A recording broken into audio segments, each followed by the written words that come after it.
Rogamos que tú le bendigas y que en el transcurso de los próximos minutos pueda integrarse a la clase. Gracias por tu amor y misericordia. Perdona nuestros pecados en el nombre de nuestro Señor Jesucristo. Amén. Amén. Amén. Muy bien, hermanos. Pues recuerden, por favor, que apaguen sus micrófonos para que podamos estar sin problema y que podamos tener que no haya, pues de repente por ahí se mete algún ruido, algo en particular. Mantengan apagados sus micrófonos, por favor, hermanos. Muy bien. Pues vamos a continuar con esta importante materia, como es libro por libro, hermanos, Nuevo Testamento. Es una materia que yo espero que de verdad esté siendo de bendición para cada uno de ustedes, como lo ha sido para mí el estudiarla cada semana para poder compartir con ustedes la palabra de Dios. La Biblia, libro por libro, Nuevo Testamento, nos está permitiendo adentrarnos de manera general, algunas veces más profundas que otras, en cada uno de los libros del Nuevo Testamento y descubrir que Dios no se equivocó nunca, Él es perfecto y que cada uno de los libros que Él inspiró para escribir son libros que nos van a servir para mantenernos en la sana doctrina. Eso es algo muy importante, que debemos de estudiar la Biblia para poder mantenernos en la sana doctrina. Lamentablemente, a veces cuando no conocemos la sana doctrina, hermanos, terminamos yéndonos tras cosas que no están dentro de la Escritura, dentro de la palabra de Dios. El día de hoy vamos a estudiar el libro número 15, que es la epístola de Pablo a los Efesios. Hermanos, quiero decirles que la epístola a los Efesios es uno de los libros más hermosos que hay en el Nuevo Testamento. Comentaba yo hace algunas clases que cuando estudié la licenciatura en teología hice mi tesis de la epístola de Pablo a los Corintios, y la verdad es que originalmente la iba a hacer de este libro porque es, a pesar de que tiene solamente 6 capítulos, es una epístola muy profunda, muy interesante, muy importante, aunque finalmente terminé inclinándome por la otra epístola por otros detalles en particular. Entonces, vamos a ver este libro, es el número 15 en la serie de libros que estamos estudiando. ¿Quién escribió la epístola a los Efesios? Pablo. Ya lo vieron ustedes en la presentación hace rato. Él estaba en la cárcel en Roma y uno de los... esta epístola es importante, hermanos, porque el mensaje central es la iglesia. Tiene muchas enseñanzas, pero básicamente son analogías que Pablo utiliza para hablar acerca de lo importante que es la iglesia, el funcionamiento de la iglesia. Es una epístola que definitivamente tenemos que leer. Recuerden ustedes que es parte del grupo de las epístolas que escribió desde la cárcel. Él mismo lo dice en el capítulo 3, versículo 1. Por esta causa yo, Pablo, prisionero de Cristo Jesús, por ustedes los gentiles. Vamos a hacer un poquito de historia de manera muy breve para poder ubicarnos en el tiempo, en el contexto y poder comprender muy bien.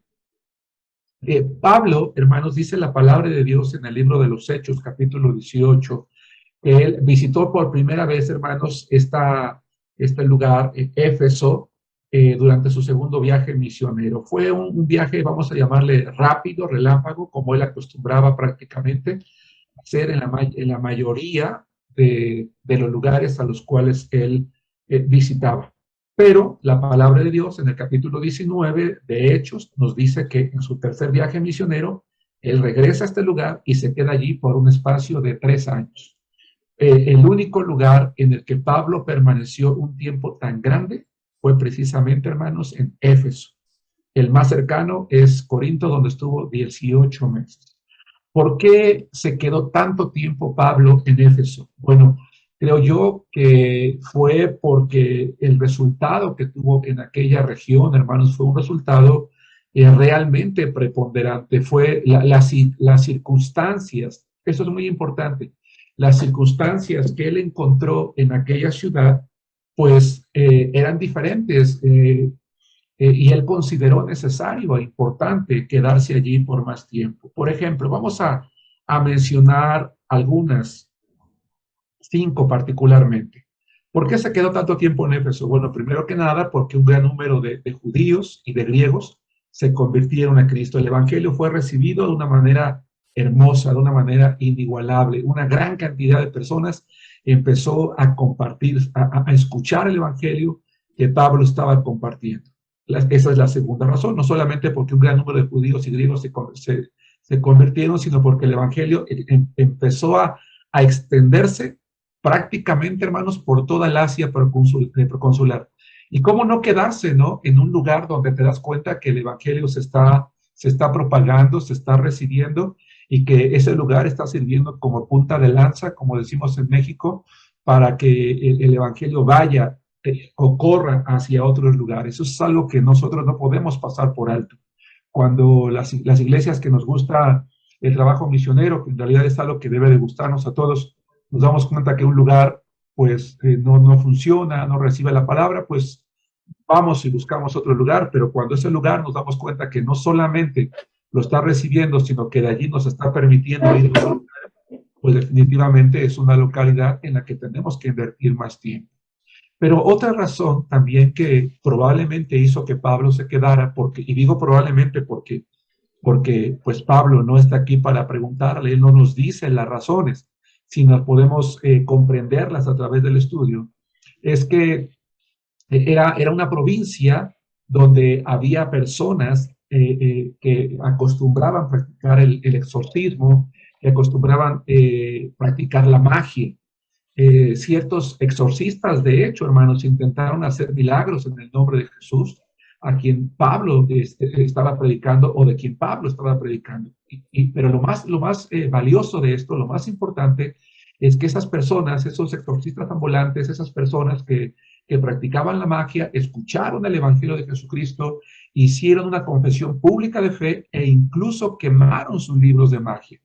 Por favor, vamos al libro de Hechos, capítulo 19, porque sí me parece interesante este caso que Pablo enfrentó aquí en este lugar.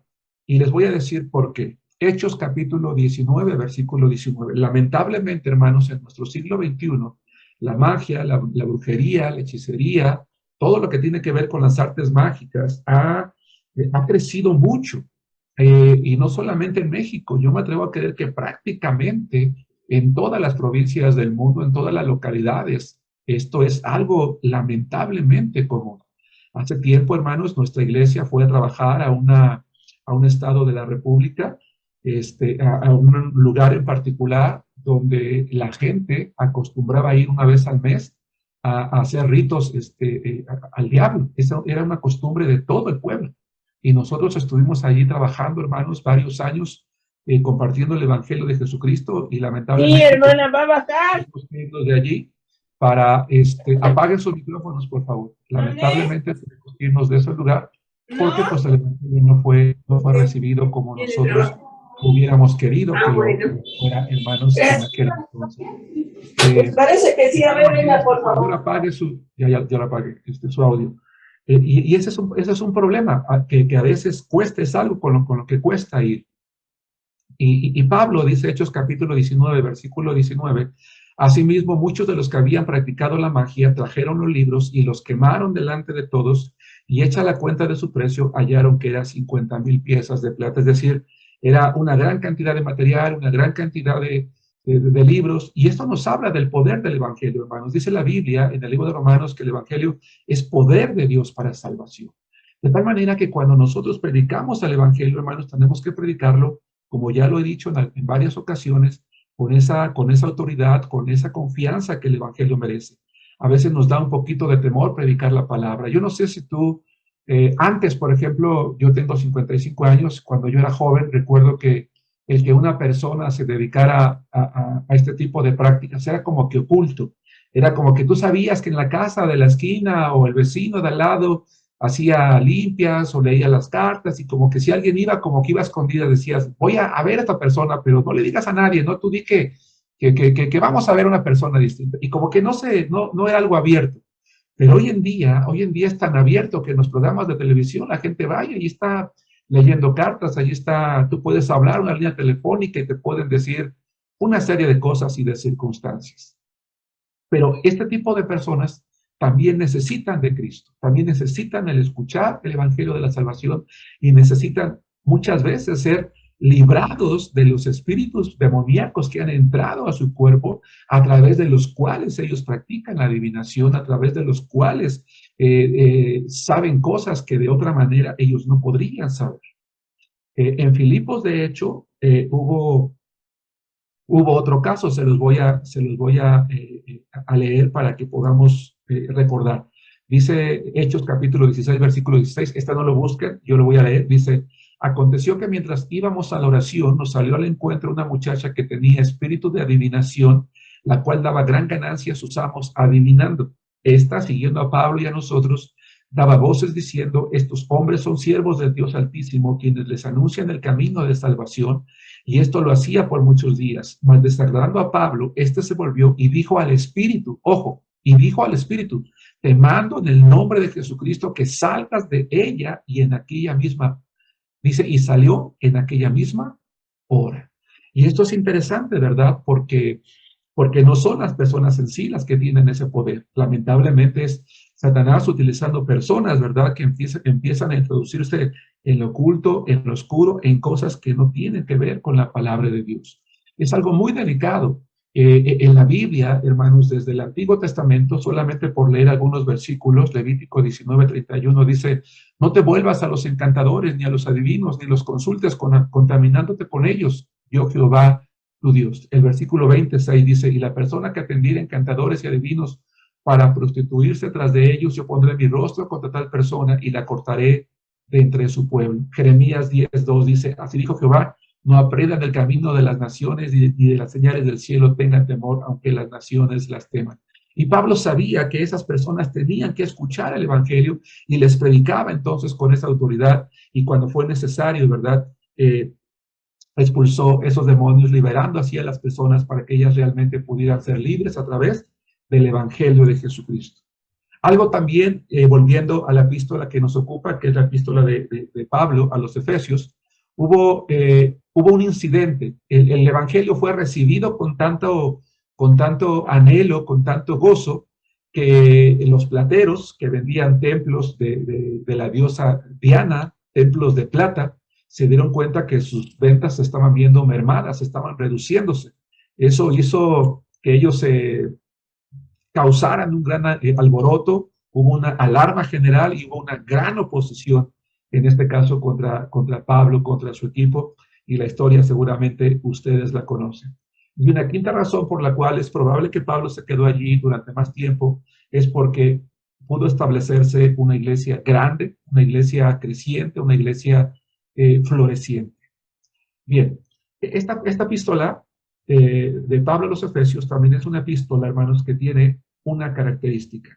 Es probable que haya sido una epístola circular, así como la epístola de Pablo a los Colosenses. ¿Recuerdan ustedes lo que significa ser una carta circular? Decíamos que hay cartas, ¿verdad?, que probablemente no tenían como destino único la localidad, en este caso Éfeso, sino que probablemente fuese una carta que tenía que circular dentro de la región donde se encontraba. ¿Por qué se cree esto? Bueno, porque algunos manuscritos antiguos que se han encontrado no contienen la palabra Éfeso. Era muy probable entonces que al ser una carta circular se colocara el nombre de la iglesia de la región donde la carta se leyera, y las copias que más se han encontrado dicen Éfeso. Por eso es que se mantuvo el nombre de la epístola de Pablo a los Efesios. Sea esto cierto o no, la iglesia de Éfeso es una iglesia ubicable, conocida, de la cual podemos encontrar nosotros una clara conocimiento y establecimiento de esa iglesia, hermanos, en la historia de la iglesia. La carta a los Efesios es una carta también muy bonita y se diferencia de otras cartas o de otras epístolas. ¿Por qué? Porque en esta carta Pablo no suele tratar temas específicos o controversias o problemas incluso dentro de la congregación o de las congregaciones. Es una epístola más enfocada al tema que ya mencioné hace ratito. Incluso es una epístola que, a diferencia de otras, no tiene listas de nombres propios, personas en particular a las cuales el apóstol Pablo saluda, como en otras epístolas, como los Romanos, por ejemplo, en donde sí se encuentra, y es una de las razones también por las cuales algunos estudiosos de la Biblia creen que precisamente esto no lo hizo Pablo, porque se trataba de una carta circular. ¿Cuál es uno de los motivos más importantes por los que Pablo decide escribir acerca de la iglesia a la iglesia de Éfeso? Bueno, al leer la carta nos damos cuenta que uno de los motivos más importantes que Pablo tiene es exhortar y animar a la iglesia a la unidad. Y es que, hermanos, una iglesia unida es una iglesia fuerte. Una iglesia dividida, pues, es una iglesia que está destinada al fracaso. Una iglesia que está destinada a si no desaparecer, pues a tener una serie de problemas dentro de la congregación. Y qué mejor ejemplo que la iglesia de Corinto. Cuando pasamos por aquella epístola, yo les comentaba que precisamente de entre la larga lista de problemas que había en aquella región, específicamente en Corinto, la más importante era que era una iglesia dividida y que precisamente eso hacía que no se hubiesen ocupado en todas las circunstancias adversas o los problemas que se habían suscitado dentro de la congregación. Por eso Pablo hace énfasis en esta carta en la importancia de la unidad. Más tarde vamos a leer algunos pasajes, unidad que es dada ya por el Espíritu Santo y que sin embargo es responsabilidad de nosotros los creyentes mantenerla siempre. Esta epístola es una epístola interesante por muchas cosas en particular. Prácticamente en todas las regiones en las que Pablo llegaba, solía tener por costumbre entrar a la sinagoga, compartir el evangelio y entonces salir y continuar predicando el mismo evangelio a los gentiles. Eso hacía que prácticamente la mayoría de congregaciones naciese con miembros de un antecedente judaico y de un antecedente gentil. El problema está en que dentro de las iglesias esto muchas veces generaba algunas situaciones inadecuadas, como cuáles, el que hubiera separaciones entre los hermanos, ¿verdad? El grupo de judíos, el grupo de gentiles dentro de la congregación. Y precisamente por eso Pablo va a escribirle a los hermanos que es importante la unidad, que ya no puede establecerse, que ya no debe de establecerse una barrera y que ya no se deben de mantener las barreras culturales que en el pasado llegaron a tenerse. Por ejemplo, abran sus Biblias en la epístola de Pablo a los Efesios, capítulo 2, versículo 13 y 14. Y voy a mencionar, vamos a aprender o vamos a recordar, porque seguramente lo habrán escuchado ya de sus pastores o predicadores en algún momento, si es que tienen tiempo dentro de las iglesias, esta enseñanza. Dice Efesios capítulo 2, versículo 13 y 14, dice la palabra de Dios.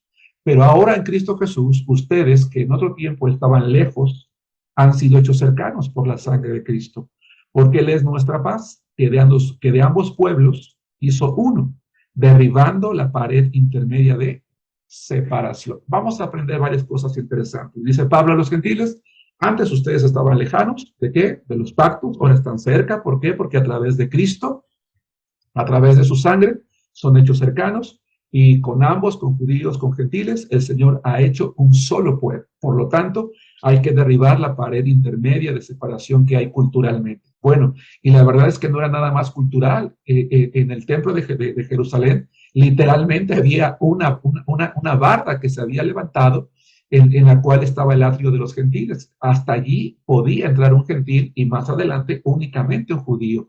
Así que ellos no solamente habían levantado una pared intermedia en su mente y en su corazón, sino que literalmente en el templo, ¿verdad? También se había levantado. Y creo yo que Pablo con ese antecedente, cuando escribe a los hermanos de Éfeso, les dice que el Señor es nuestra paz y que Él de ambos pueblos hizo uno. Y vuelvo a leer la frase, derribando la pared intermedia de separación. ¿Por qué es importante este verso, hermanos? Porque si una iglesia busca el ser unida, y debe de ser unida, así como Cristo, el Padre y el Espíritu son uno, entonces esto nos enseña, hermanos, fíjense, escuchen esta idea. La iglesia de Cristo es el único lugar en el mundo. La iglesia de Cristo es el único lugar en el mundo donde se eliminan las diferencias raciales y económicas. En la iglesia, por eso, cuando va a pasar a predicar un hermano, no decimos, y le vamos a dar tiempo al licenciado fulano de tal, y le vamos a dar tiempo al doctor. y le vamos a dar tiempo al ingeniero, y van a pasar con su maestro de escuela dominical, que es arquitecto, que es obrero, que es comercial. No, allí no hay títulos, allí hay personas que hemos sido redimidas por la sangre de Cristo. Allí no es el hermano que es más rico, que es más pobre, que es más humilde, que es más culto o que es más inculto. De hecho, cuando leíamos la epístola de Santiago, ese es un libro que nos exhorta precisamente a no hacer diferencias entre el hombre que entra con un anillo de oro hablando de personas bien vestidas o ricas en la congregación, con otras que no lo son. En la iglesia se ha derribado esa pared. Es el único lugar en el mundo donde se eliminan las diferencias, donde yo me siento gozoso de que llegue un hermano, una hermana que se siente a mi lado. No voy a hacer caras, no voy a torcer la boca, no voy a abrir las piernas para que no quepa, no voy a arrimar mi bolso o mi bolsa, mi mochila, para que no esté allí, porque yo no quiero estar con ese hermano o con esa hermana. No. Dice Pablo, en la iglesia, y ya no son dos grupos, ya no son varias condiciones. Somos hijos de Dios que debemos de mirarnos así, de la misma manera. Y dice Pablo en los versículos 15 al 17, aboliendo en su carne las enemistades, la ley de los mandamientos expresados en ordenanzas, para crear en sí mismo de los dos un solo y nuevo hombre, haciendo la paz. Y mediante la cruz reconciliar con Dios a ambos en un solo cuerpo, matando en ella las enemistades. Dice, y vino y anunció las buenas nuevas de paz a ustedes que estaban lejos y a los que estaban cerca. Esto es algo muy importante, hermanos y hermanas, que nosotros tenemos que considerar dentro de nuestra iglesia. No permitamos que jamás nadie haga separación alguna, ¿verdad? Y por supuesto, no la hagamos también nosotros. Entonces, ¿cuál es el tema de la carta? Un tema que predomina, independientemente de que Pablo está hablando de la iglesia, la unidad de la iglesia, especialmente entre aquellos, en el caso de la epístola a los Efesios, que provenían de un contexto judío y aquellos que provenían de un contexto gentil. Esta carta, hermanos, cuando la leemos, nos damos cuenta que el autor tenía también en mente varias cosas interesantes. Por ejemplo, es una carta donde encontramos varias oraciones. Y es que la iglesia es un lugar donde la oración es preponderante, donde la oración es algo que se practica. Pero hay dos oraciones que destacan de manera particular por lo que Pablo va a expresar aquí. Abra su Biblia en el capítulo 1, versículos 15 en adelante al 23. Y vamos a ver, dice Pablo, por esta causa también yo, habiendo oído de su fe en el Señor Jesús y de su amor para con todos los santos, no ceso de dar gracias por ustedes, haciendo memoria de ustedes en mis oraciones, para que el Dios de nuestro Señor Jesucristo, el Padre de gloria, les dé espíritu de sabiduría y de revelación en el conocimiento de Él, alumbrando los ojos de su entendimiento para que sepan cuál es la esperanza a que Él los ha llamado y cuáles las riquezas de la gloria de su herencia en los santos y cuál la supereminente grandeza de su poder para con nosotros los que creemos, según la operación del poder de su fuerza, la cual operó en Cristo, resucitándole de los muertos y sentándole a su diestra en los lugares celestiales, sobre todo principado y autoridad y poder y señorío, y sobre todo nombre que se nombra, no solo en este siglo, sino también en el venidero, y sometió todas las cosas bajo sus pies, y lo dio por cabeza sobre todas las cosas a la iglesia, la cual es su cuerpo, la plenitud de aquel que todo lo llena en todo. Una oración en la que Pablo, sí, nos damos cuenta, ora particularmente para que los hermanos tengan esa sabiduría de Dios, esa capacidad de comprender su palabra, esa capacidad de tomar decisiones correctas en el momento apropiado, esa capacidad de comprender cada una de las revelaciones de Dios, cada cosa que tiene que ver con el Señor, que tengan entendimiento, que sean sabios, que alcancen a conocer todo lo que Dios es y que entiendan que la iglesia, ¿verdad?, es un solo cuerpo, es uno, y que tiene por cabeza a alguien, a Cristo Jesús. Hermanos, el pastor no es la cabeza de la iglesia. El pastor es una persona más, es un miembro más colocado. Los pastores, hermanos, no somos las personas más importantes, somos siervos de la iglesia. Fuimos colocados para servir a la iglesia. La iglesia es el cuerpo. Ahora, es interesante que a Jesucristo, ¿verdad?, se diga que es la cabeza. ¿Por qué? Porque, hermanos, ¿qué función tiene la cabeza o qué importancia tiene la cabeza en todo el cuerpo humano? En la cabeza está el cerebro, ¿verdad? El que manda las órdenes, las instrucciones. Por eso la cabeza es Cristo, porque nosotros funcionamos como miembros con base en lo que Cristo dice. Nosotros obedecemos lo que Cristo dice y seguimos a Cristo porque Él es el Señor. Y es muy bonito lo que dice, la plenitud de aquel que todo lo llena en todo. Es decir, Jesucristo, hermanos, es la persona más importante en la iglesia.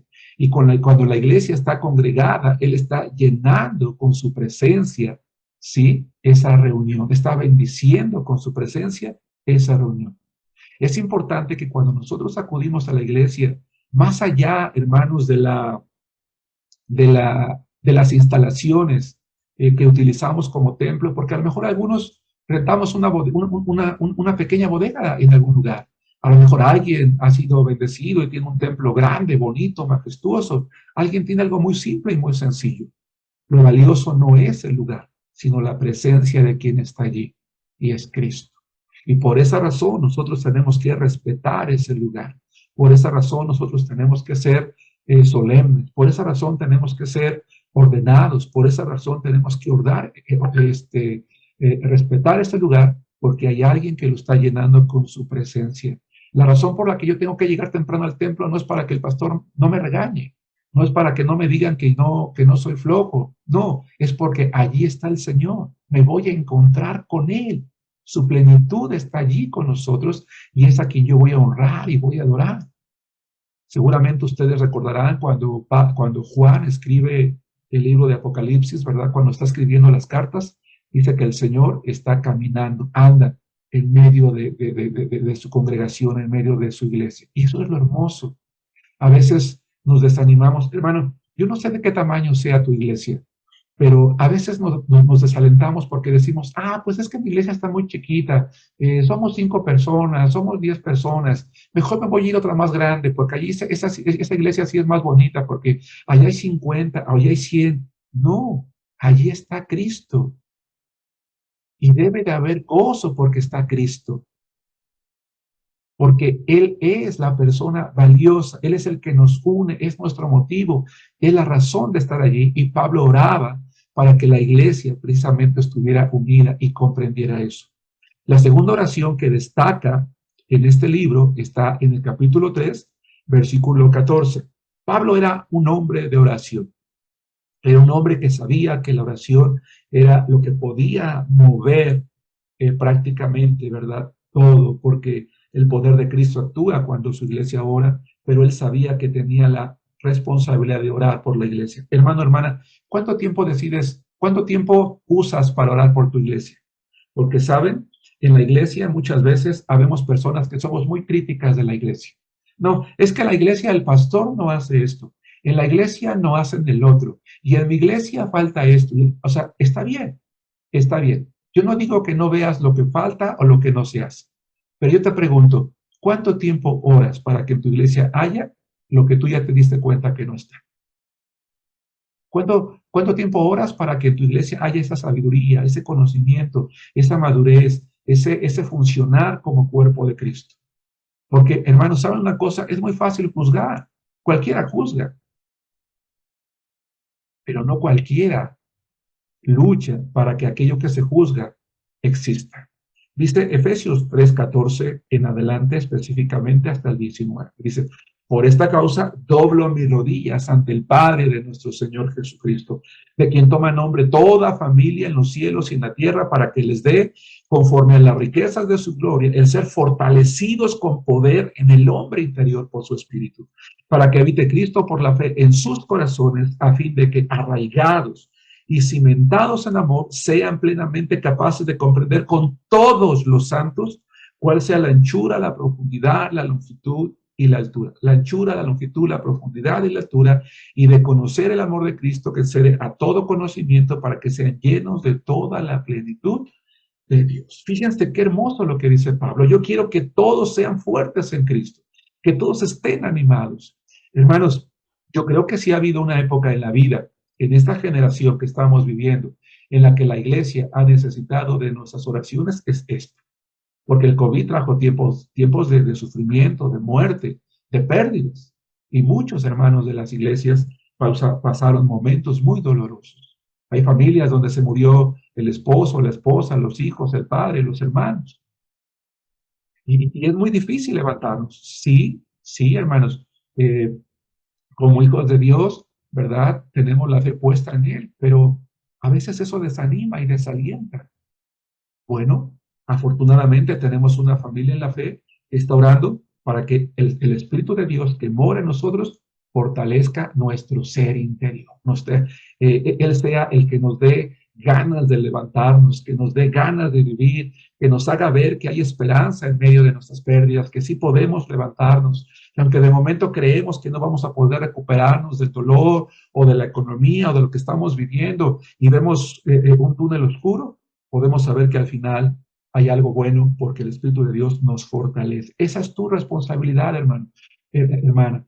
Pablo, de cada iglesia que él establecía, oraba por ella y nosotros tenemos que orar también para que entonces la fe habite en nuestros corazones. Y algo muy bonito que Pablo dice es que sean capaces de comprender con todos los santos, porque la voluntad de Dios no es que en la iglesia hayamos unos que nos quedamos rezagados y otros que avanzan en el conocimiento de Dios, unos que nos quedamos atorados en el crecimiento y otros que son maduros. No, la voluntad de Dios es que todos lleguemos a esa madurez, que todos lleguemos a ese conocimiento y de allí es la unidad.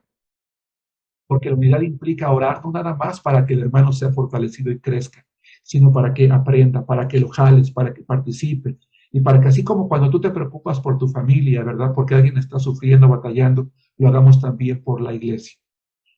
Entonces, algo que destaca en esta epístola, en la que se hace el llamado a la unidad, es la oración. Pero algo que destaca también en esta epístola es la salvación por gracia. Dice Pablo en el capítulo 2, 8 y 9, dice, porque por gracia son salvos por medio de la fe. Y esto no de ustedes, pues es don de Dios, no por obras para que nadie se gloríe. Algo que no se nos debe de olvidar jamás en la iglesia es que nadie es más importante que otro, porque todos fuimos salvados, no por nuestras obras, no por lo que dimos, no por lo que compramos, no por lo que pagamos, sino por algo que no merecíamos, que es la gracia de Dios, porque gracia es recibir aquello que no merecemos, únicamente por medio de la fe en Cristo Jesús. Y me llama la atención que Pablo dice, no por obras para que nadie se gloríe. Porque, hermanos, si la salvación fuese por obras, ¿quién sería merecedor de ella? Quiero pensar, por poner un ejemplo, ¿no? Vamos a pensar que Blanca, ¿verdad? Que es una alumna que está conectada, hizo 50 obras y ella muere, llega delante de la presencia de Dios y Dios le dice a Blanca, ¿por qué razón debo dejarte entrar al cielo? Bueno, Señor, porque yo hice en mi vida 50 obras. Pero atrás viene formada María de los Ángeles. Dice, Señor, a ver, discúlpame, Señor, pero Blanca no puede ser salva porque ella hizo 50 obras, pero yo hice 100. ¿No? Y atrás de María de los Ángeles está Graciliano. Dice, discúlpame, Señor, pero Blanca hizo 50 y María de los Ángeles hizo 100, pero yo hice 500. Y después viene Giovanna y dice, sí, Señor, pero yo hice 1000.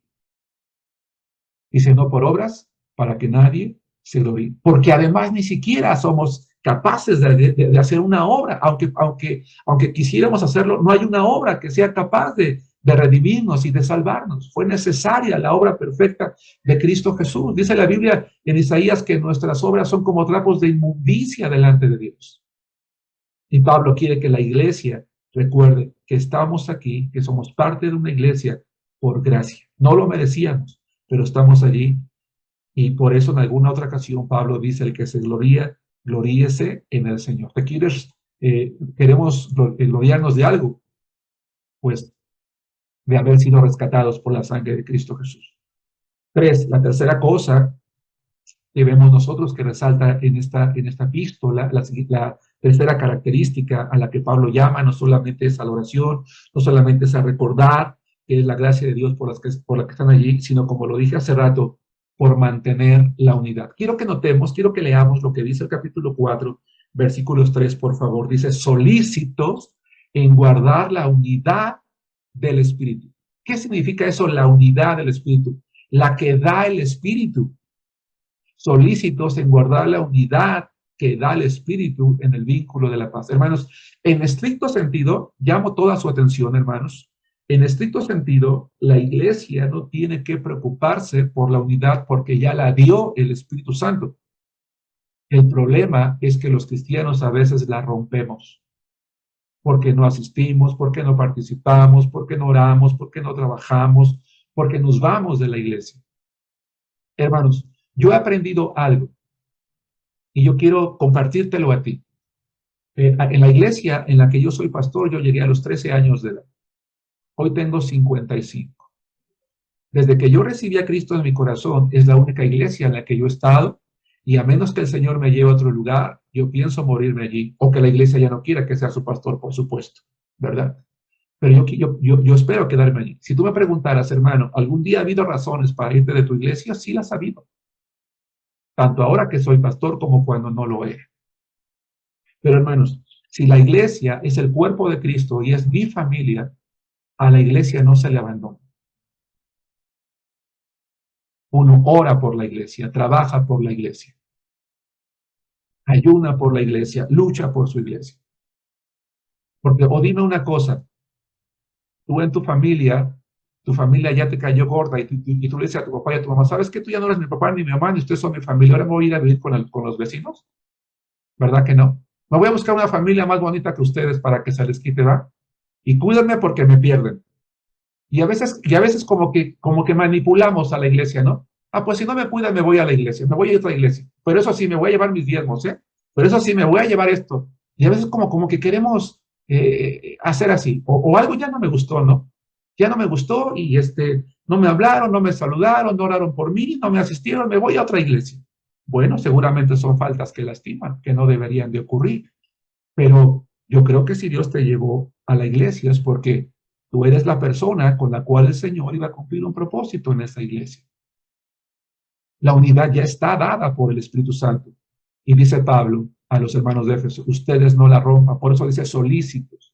Y solícita es una persona que atiende, que actúa, que hace con prontitud. Hermanos amados, las iglesias a las cuales nosotros pertenecemos son iglesias que se gozan porque estamos allí. Y si no, debería de ocurrir eso. Preocupémonos entonces por mantener esa unidad que dice es el vínculo de la paz, que nos permite tener relaciones armónicas entre los hermanos. Qué hermoso es cuando llegas a una iglesia en la que no nos estamos comiendo unos a otros, en la que no tenemos que cuidarnos de los demás, en las que todos marchamos en esa unidad. Por eso es que la epístola a los Efesios tiene una cuarta característica. Es una carta que destaca el amor. ¿Se han dado cuenta? Yo te invito, así como te he invitado a tomar un marcador cuando lees Mateo, un marcador cuando lees, por ejemplo, Romanos. Ahora te invito a que tomes un marcador cuando lees Efesios y veas cuántas veces se repite la palabra amor, por lo menos una docena de veces. Por ejemplo, dice de que fuimos predestinados en amor, dice el capítulo 1, versículo 5. O el capítulo 1, versículo 15, dice, he escuchado de su fe en el Señor y de su amor por todos los santos. Era una iglesia donde los hermanos se amaban. En el 2:4 dice que habla del gran amor con el que Dios nos amó. En el 3:13 Pablo dice que quiere que no desmaye a causa de sus tribulaciones, ¿verdad? Para que habite la fe en sus corazones. Y sobre todo que conozcan el amor de Cristo que excede a todo conocimiento. Y en la medida en la que ustedes lean, no les voy a dar toda la lista para que ustedes se queden con ese deseo de seguir encontrando. Y vean cómo se habla de un amor real, un amor entre hermanos, un amor hacia Cristo, un andar en amor, un andar en unidad, un cuerpo que se ama, un cuerpo que aprende de ese amor. La característica, por lo menos en este tiempo, era ese amor, esa unidad, ese trabajo, ese compañerismo, esas barreras que se habían derribado. He allí la importancia de esta pequeña pero gran epístola. ¿Cuándo se escribió? Bueno, probablemente allá por el año 62 después de Cristo. Y aunque hemos referenciado, hemos leído varios versículos para destacar los temas, sin duda el pasaje central es Efesios 3:21, que les voy a pedir que alguien abra su micrófono y que lo lea en voz alta. Efesios capítulo 3, versículo 21. Y hermanos, pónganse los cascos porque voy a aventar unas cuantas pedradas. Yo también me lo voy a poner, ¿verdad? Con este versículo. Efesios capítulo 3, versículo 21. Alguien léalo, por favor. ¿Ya? Adelante. Hermana Julia. Sí, Efesios dice, 3:21. a él sea gloria en la iglesia, en Cristo Jesús, por todas las edades, por los siglos de los siglos. Amén. Dice la palabra de Dios, dice Pablo, que la gloria a Dios es ¿en dónde, hermanos? ¿En la casa? ¿No? Dice que es en la iglesia. Pero habemos algunos, ¿verdad?, que aceptamos a Cristo Jesús y no vamos a la iglesia. Vamos cada aniversario, vamos cada Navidad. Hay iglesias que dicen, y si después de 6 veces tú no vienes a la iglesia, entonces te voy a quitar tu membresía. Y hay gente que va, que falta 5 y va en la 6ª. ¿No? No, la Biblia dice que la gloria a Dios es en la iglesia. Y cuando hablamos con hermanos que no van a la iglesia, dicen, oye hermano, ¿por qué no vas a la iglesia? No, pues es que la verdad no he tenido ganas, no he tenido tiempo, pero yo estoy bien delante de Dios, hermano, no, yo estoy bien delante de Dios porque yo en mi casa leo mi Biblia y en mi casa oro. Está bien, qué bueno que en tu casa oras y en tu casa lees la Biblia. Eso es lo menos que tienes que hacer como cristiano. Pero tú no estás bien delante de Dios. ¿Por qué no, hermano? ¿Por qué no? Porque no vas a la iglesia, porque la gloria a Dios es en la iglesia. La iglesia es un cuerpo. Y hermano, cuando tu mano izquierda va al mercado, ¿tu pie derecho se queda en tu casa? Sí. Qué ilógico, qué tontería acabo de decir. Pues no, o sea, tu cuerpo va a donde va todo tu cuerpo. Entonces, cuando somos una iglesia, estamos donde está el cuerpo. A lo mejor la iglesia no tiene un templo y se reúne en un parque, allí está la iglesia. Porque el templo no es la iglesia, el templo es eso, es el edificio. La iglesia somos las personas. Hoy en día, hermanos, la inseguridad por el COVID nos ha hecho tener servicios a la distancia. Está bien, pero honestamente nunca vas al mercado, no sales a la plaza, no vas con los amigos, no vas al parque, no vas a los restaurantes, no vas al centro comercial, no vas a la escuela, no vas al trabajo, o resulta que nada más hay COVID en los templos. ¿Sí me explico? ¿Saben ustedes, hermanos, que a nivel mundial, en las iglesias cristianas no ha regresado más del 50% de la población? Eso es muy triste, porque las primeras personas que debemos de desear estar en el templo, no estamos allí. Y la gloria a Dios, hermanos, se da en la iglesia. Una persona que no asiste a la iglesia está en pecado delante de Dios. Si ustedes leen el libro de Hebreos con calma, que lo vamos a estudiar en esta clase, cuando el autor de Hebreos, que no sabemos quién es, dice, no dejando de congregarse como algunos tienen por costumbre, si ustedes leen ese pasaje en el contexto, él está hablando de algo que es pecado. Así que, hermanos amados, asistan en la medida de lo posible a sus templos si es que ya habría. Ponte tu cubrebocas, llévate tu gel antibacterial, llévate tu spray anti todo lo que tú quieras, pero ve. Porque la gloria al Señor es en la iglesia, en Cristo Jesús. Mientras Cristo no venga por los creyentes y por lo tanto exista una iglesia, nosotros debemos, hermanos, de estar allí. Hagamos a un lado cualquier cosa, cualquier barrera, cualquier excusa, porque si no, estamos rompiendo la unidad del cuerpo de Cristo. ¿Cómo podemos bosquejar esta epístola? Una manera de bosquejar esta epístola muy sencilla, a través de los propios capítulos que nos dan pie para poder hacerlo. El capítulo 1 habla de la cabeza de la iglesia, el capítulo 2 habla de la edificación de la iglesia, el capítulo 3 habla de gloria en la iglesia o la gloria en la iglesia, el capítulo 4 habla de la unidad de la iglesia, el capítulo 5 de la sumisión de la iglesia y el capítulo 6 habla de la seguridad de la iglesia.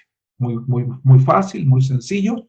Obviamente hay otros temas que resaltan allí, como el que está ejemplificado con la armadura de Dios, pero no estamos analizando el libro, estamos resaltando de manera general su contenido.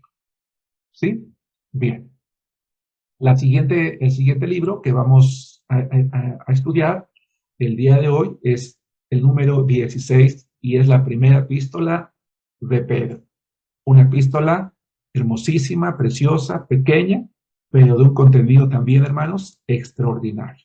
Y como lo venimos haciendo en esta materia, cuando vamos a estudiar una nueva epístola o vamos a leer a un nuevo autor, pues te damos una pequeña biografía a efecto de ponernos en contexto para que ello también pues nos permita conocer un poquito a la persona y por lo tanto quizás lo que tenía en su mente, en su pensamiento y quién es la persona.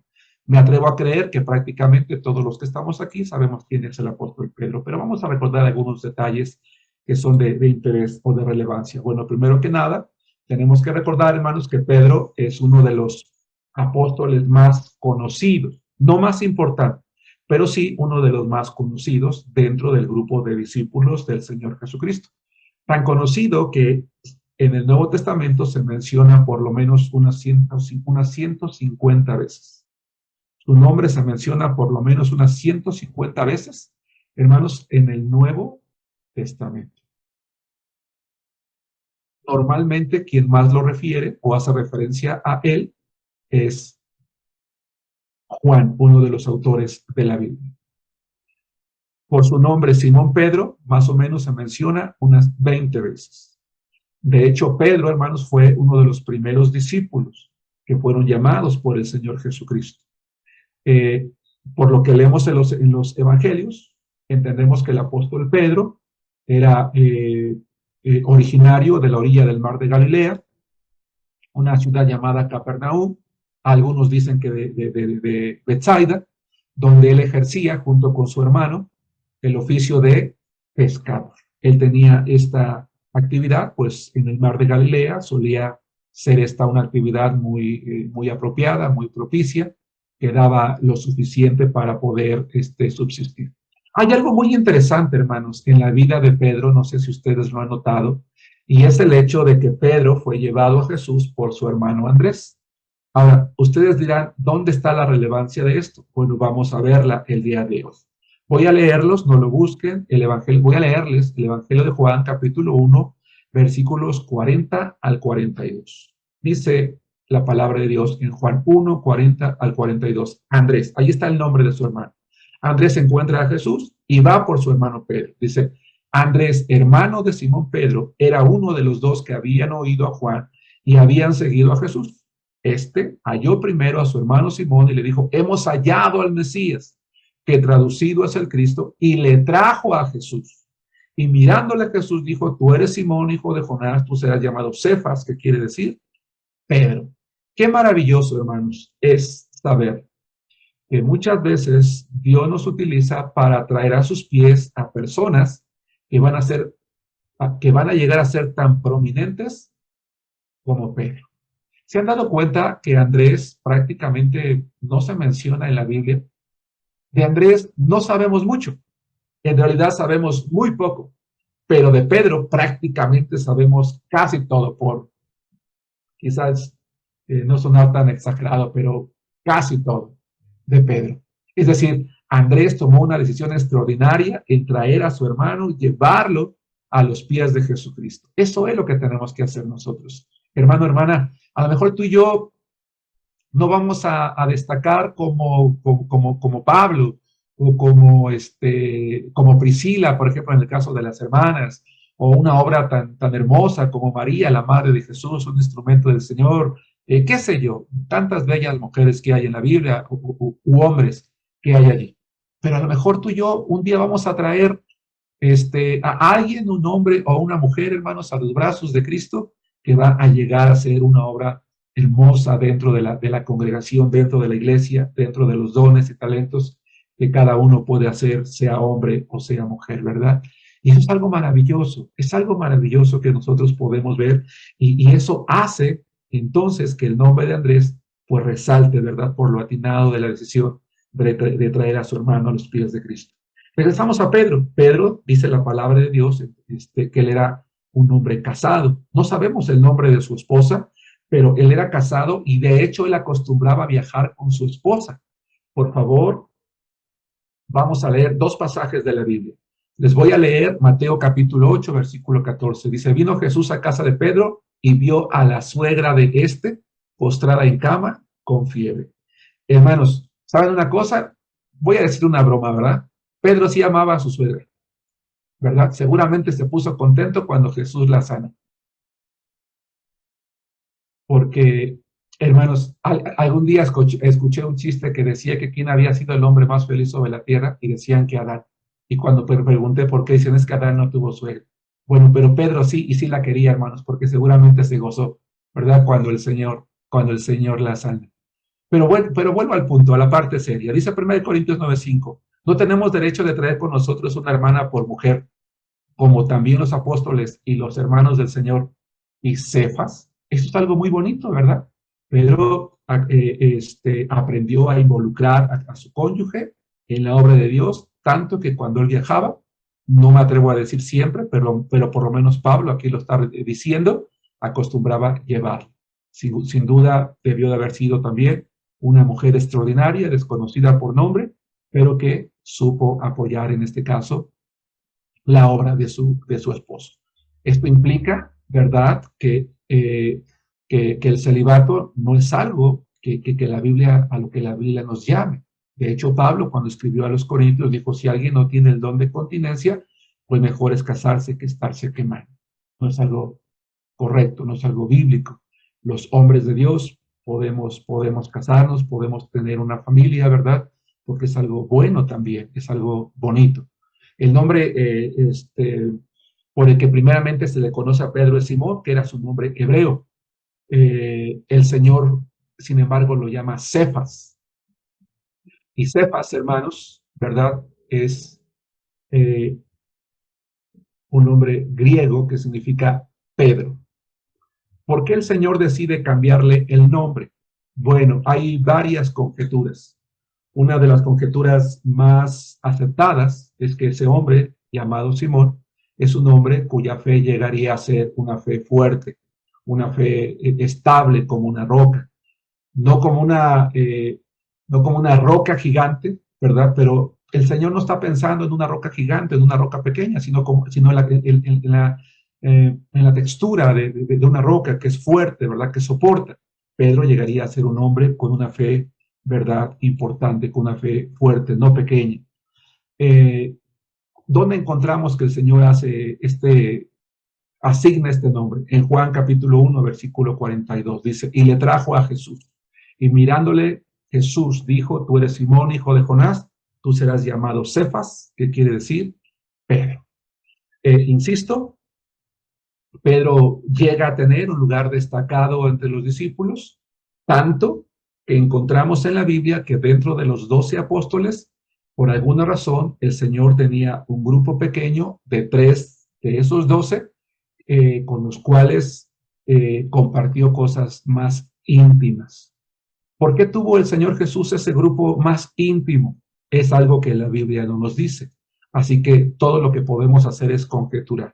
Conjeturar el hecho de que probablemente esos 3 discípulos más cercanos a Jesús, Pedro, Jacobo y Juan, probablemente es porque eran discípulos que estuvieron dispuestos a estar más cerca del Señor. Quizás más interesados en el Evangelio, quizás más interesados en plantear preguntas, quizás disfrutaban más la estancia con el Señor, no lo sé. Tal vez el Señor vio ese anhelo mayor que hay en el corazón, que había en el corazón de esos hombres, y decidió traerlos a ellos de una manera más cercana. Quiero aclarar una cosa. Dios no tiene favoritos. Así que yo no me atrevo a decir que ellos serán favoritos del Señor Jesús, porque creo yo que estaría mintiendo. No, simple y sencillamente era un grupo más cercano, Pedro, Jacobo y Juan, probablemente por las razones que acabo de mencionar hace un momento. ¿Cuándo vemos que él está particularmente con esos 3 hombres? Por ejemplo, en Marcos capítulo 5, versículo 37, dice, y no permitió que le siguiese cuando es llamado a la casa de Jairo, nadie sino Pedro, Jacobo y Juan, hermano de Jacobo, y vino a casa del principal de la sinagoga y vio el alboroto y a los que lloraban y lamentaban mucho. Y entrando les dijo, ¿por qué se alborotan? ¿Por qué lloran? La niña no está muerta, sino duerme. Se dan cuenta que están únicamente estos 3 discípulos. Más adelante, leí Marcos 5, 37 a 39. Más adelante, en el capítulo 9, dice, 9:2. 6 días después, Jesús tomó a Pedro, a Jacobo y a Juan y los llevó aparte solos a un monte alto y se transfiguró delante de ellos. Pudieron ver a Jesús glorificado en aquella montaña y fue un privilegio que fue reservado únicamente para ellos 3. Si me permiten dar una opinión, que creo yo que ni siquiera es mía, alguien en algún momento ya la debió de haber considerado y dado. Hermanos, puedo yo observar algo aquí. Creo yo que, si bien es cierto, Dios no tiene favoritos porque no los tiene, sí creo yo que hay creyentes en la iglesia, ¿verdad?, que al tener una mayor comunión con el Señor, una mayor cercanía con Dios, sin duda, ¿verdad?, muchas veces son receptores de bendiciones que honran esa comunión personal que tienen con Dios. Yo estoy seguro que en todas las iglesias aquí representadas, ustedes pueden traer a la memoria algún hermano, alguna hermana, de alguna familia a quien de manera particular, en cuyo hogar o en cuya casa, Dios de manera particular se ha manifestado a través de bendiciones, a través de misericordias, a través de algún milagro, no lo sé, ¿verdad? ¿Por qué? Bueno, probablemente, ¿verdad? Porque es una familia obediente, consagrada, fiel, que ama a Cristo. Es decir, no es algo, sin embargo, no es algo que está limitado a una persona en particular. Yo estoy seguro que si todos los discípulos, los 12, hubiesen tenido, como estamos suponiendo, una mayor entrega y una mayor dedicación como Pedro, Jacobo y Juan, entonces iba a ser el mismo caso. Pero estamos hablando, centrándonos en Pedro. Estamos descubriendo que es uno de los primeros discípulos, era un hombre casado, tenía una familia. Cuando viajaba con su esposa, llegó a ocupar un lugar prominente dentro del grupo de los apóstoles, dentro del grupo cercano al Señor Jesucristo. Entendemos que el temperamento de Pedro era extrovertido, él era un hombre extrovertido, era un hombre algunas veces impulsivo. De hecho, al principio de su vida, para ser honestos, pues no resultó ser un hombre muy confiable. ¿Por qué? Pues porque terminó negando al Señor Jesús 3 veces. Recuerden ustedes aquella noche que él fue entregado, a pesar de que él juró que eso no iba a ocurrir. Sin embargo, ocurrió tal como el Señor le había dicho. Pero el Señor lo restauró. Es algo muy, muy, muy hermoso, ¿no? El Señor lo restaura en su ministerio. Pedro da muestras de un arrepentimiento genuino, porque aquella noche, dice Mateo 26:75, cuando es consciente de la falta que ha cometido, sale, llora amargamente, ¿verdad? Y en señal de que el Señor ha visto ese arrepentimiento, él tiene el privilegio de ser uno de los primeros personas que, una vez que Jesucristo resucita, ve al Señor Jesucristo resucitado. ¿Por qué Jesús, cuando resucita, decide que Pedro, dentro del grupo de los discípulos, va a ser la primera persona que lo va a ver? Muy probablemente por eso.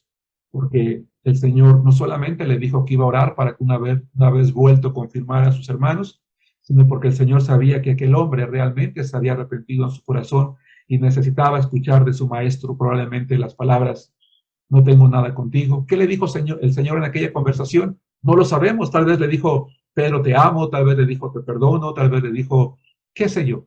Lo que sí sé es que debió de haber sido un encuentro maravilloso que nos habla a nosotros de que no hay un pecado del cual nosotros no podemos ser restaurados y, ¿verdad?, aprovechar las segundas oportunidades. Lo hermoso en la vida de Pedro, hermanos, ahora no quiero destacar que su falta de negar al Señor es algo que deba de aplaudir. No, fue una grave falta. Pero lo hermoso en su vida es que Pedro supo aprovechar la segunda oportunidad que le dio el Señor. Sí, cometió un pecado grave en negarlo, pero una vez que el Señor lo restaura, él se convierte en un hombre muy poderoso en el Evangelio. Hermano, hermana, que tú y yo en algún momento de nuestra vida le hemos fallado a Cristo, no nos alejemos de la iglesia, no rompamos nuestra comunión con Dios, pidamos perdón al Señor, pidamos perdón a la iglesia, el Señor nos va a perdonar, el Señor es Señor de segundas oportunidades, pero una vez que Él nos perdona y nos restaura, vivamos una vida como la de Pedro, una vida como la de David. David es otro ejemplo de estos. Él peca deliberadamente, toma a la mujer de su prójimo, manda a matar al esposo, después toma a la esposa, se arrepiente y se convierte en un hombre conforme al corazón de Dios. Y creo yo que Pedro puede ser, ¿verdad?, en diferentes circunstancias comparado con él. Entonces, si algún día Dios no lo permite, hermana, tú y yo fallamos al Señor, hay que arrepentirnos sinceramente, el Señor sabrá restaurarnos, pero la vida que vivamos después, que sea una vida tan hermosa, que aquel pecado, por muy grave que haya sido, quede en el olvido, para que lo que trascienda es lo que nosotros llegamos a hacer. Y hoy vamos a recordar o aprender que la vida de Pedro llegó a ser una vida trascendente para la iglesia, porque Pedro jugó un papel trascendente en la iglesia de Jerusalén, en la iglesia establecida por el Señor Jesucristo. Y además yo no creo que Pedro era alguien señalado, porque muchas veces las iglesias tendemos a eso. Voy a ponerme a mí como ejemplo porque no quiero ofender a nadie.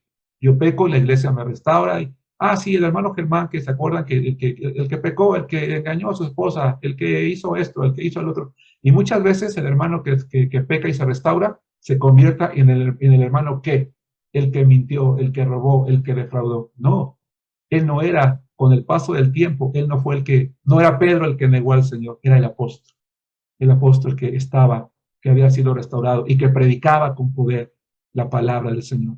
Incluso llegó a ser tan prominente que allá en Hechos capítulo 15, cuando ocurre el primer concilio de Jerusalén, nos damos cuenta que Pedro tiene allí una palabra que pesa, un papel prominente.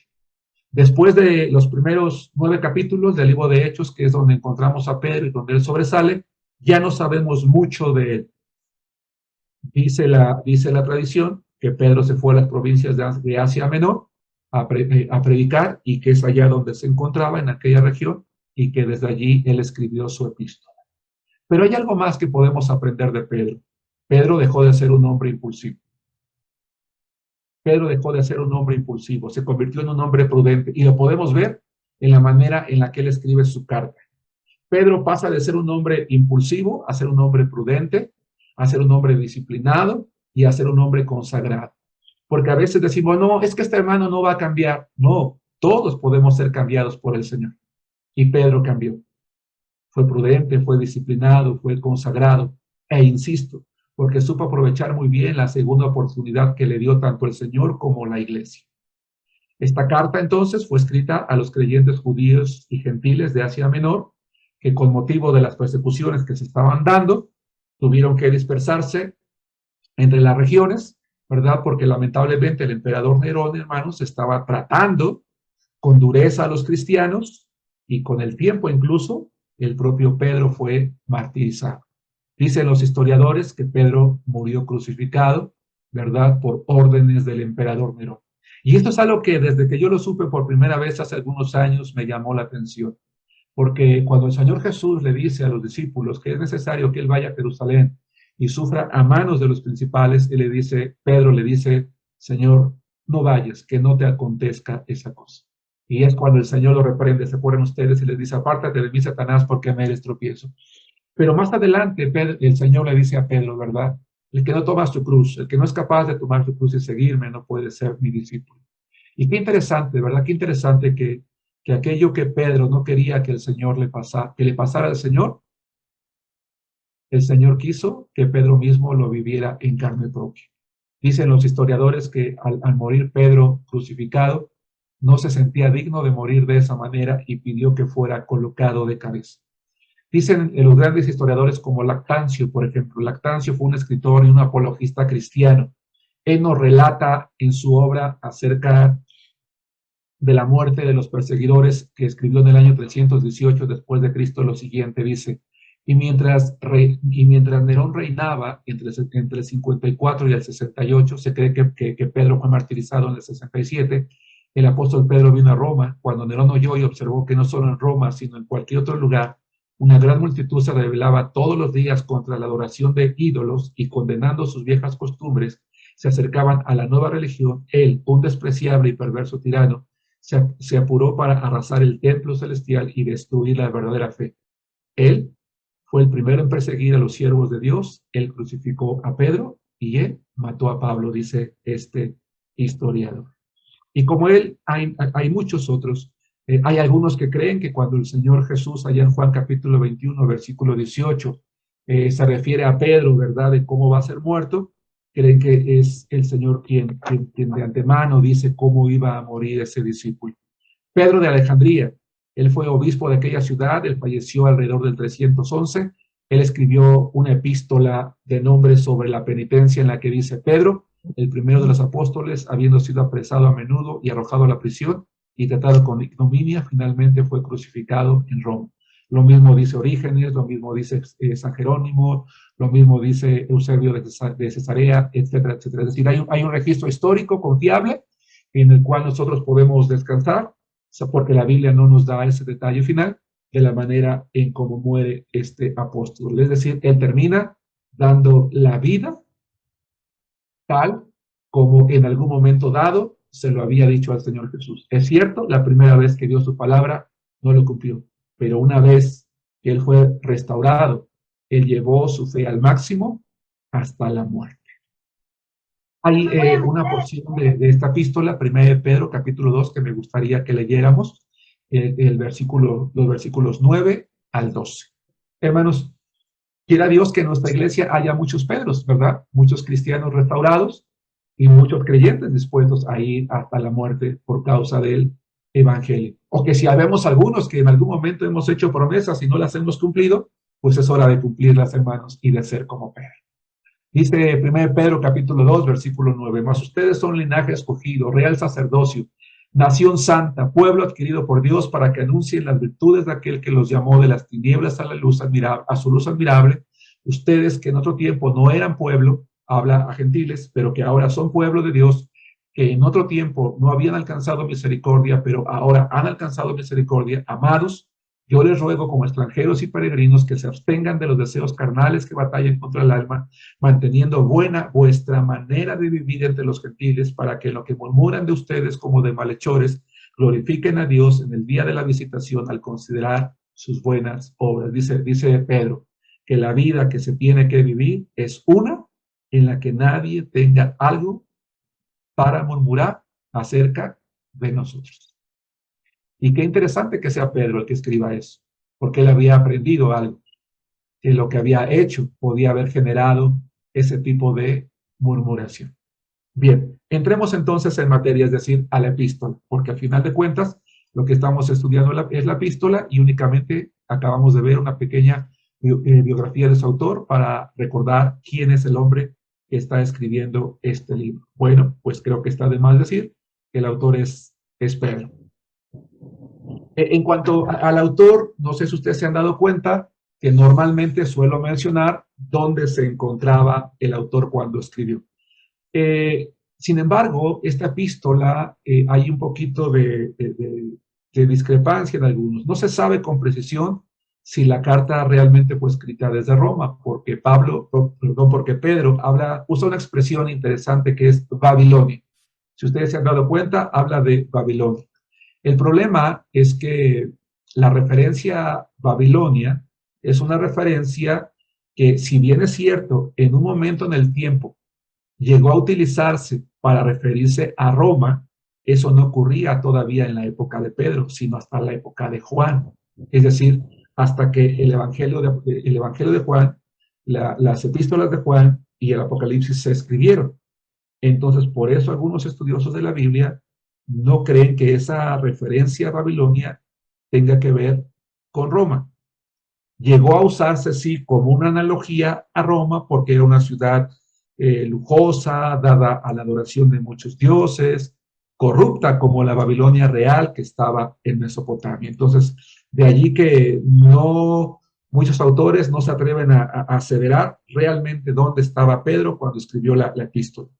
¿Dónde está esta referencia? En 1 de Pedro 5:13, que dice: la iglesia que está en Babilonia, elegida juntamente con ustedes, y Marcos, mi hijo, les saluda.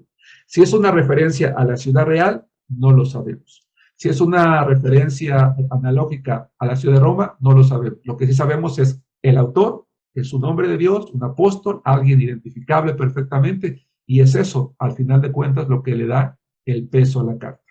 ¿Cuándo la escribió? Aproximadamente en el 65 después de Cristo, un par de años antes que él fuese ejecutado. ¿A quién fue dirigida esta hermosa epístola? Bueno, es una epístola general.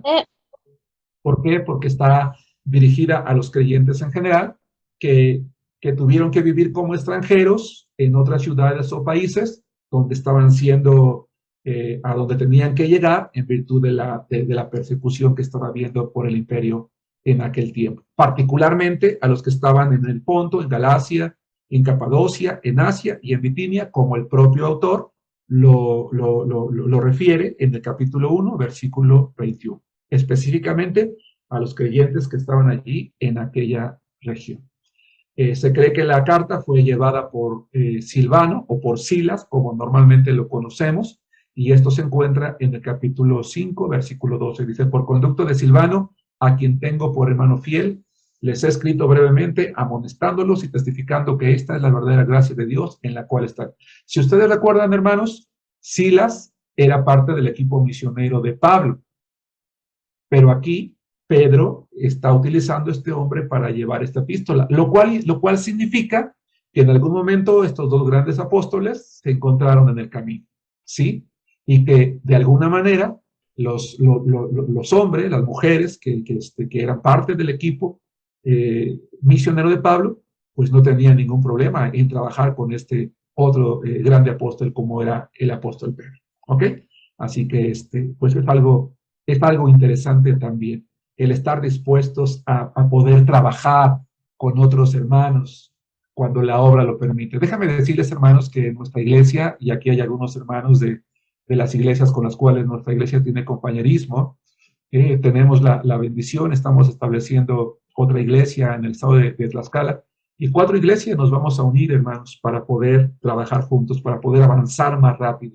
Vamos a unir esfuerzo humano, recursos económicos, oración, ayuno, para poder establecer iglesias pues más rápido, para poder abarcar más campo. Nosotros hemos enviado a un hermano ordenado, un pastor, así que aquellos hermanos de las otras 3 iglesias que han aceptado trabajar con nosotros, pues van a ir a trabajar ya no bajo las órdenes de sus pastores, sino de este pastor que está a cargo de la obra. Y es algo bonito, es algo que seguramente Pablo enseñó a los suyos. Vamos a avanzar. ¿Hay algunos versículos clave en la epístola de Pedro? Sí. Vamos a ver, vamos al capítulo 1, versículos 1, 6 y 7, por favor. Únicamente vamos a ver 2 referencias, ¿verdad? Recuerden que un pasaje clave es un pasaje central que comunica una idea particular, una idea que sobresale. Yo estoy seguro que en la medida en que ustedes, amados hermanos, hagan sus estudios personales, van a poder encontrar algún verso que a lo mejor, en tu opinión, resalta algún tema en particular y puedes usarlo como un pasaje clave. Por supuesto que sí, ¿verdad? No es una ley que el que yo les estoy diciendo, ese es el más importante, ¿no? Para efectos del estudio, creo yo que este es un tema que sobresale y yo quiero compartírselos, ¿ok? Bien. Dice 1 Pedro 1, 6 y 7. Leo la palabra de Dios que dice así. En lo cual ustedes se alegran, aunque ahora por un poco de tiempo, si es necesario, tengan que ser afligidos en diversas pruebas, para que sometida a prueba su fe, mucho más preciosa que el oro, el cual, aunque perecedero, se prueba con fuego, se hallará en alabanza, gloria y honra cuando sea manifestado Jesucristo. Y es que uno de los motivos principales por los cuales Pedro escribe esta epístola es precisamente que las persecuciones del imperio estaban colocando en grandes pruebas y tribulaciones a los creyentes que estaban siendo dispersados en las regiones del Ponto, Galacia, Macedonia, y todas esas regiones que mencionamos hace un momento, estaban afligidos, estaban tristes, estaban desconsolados.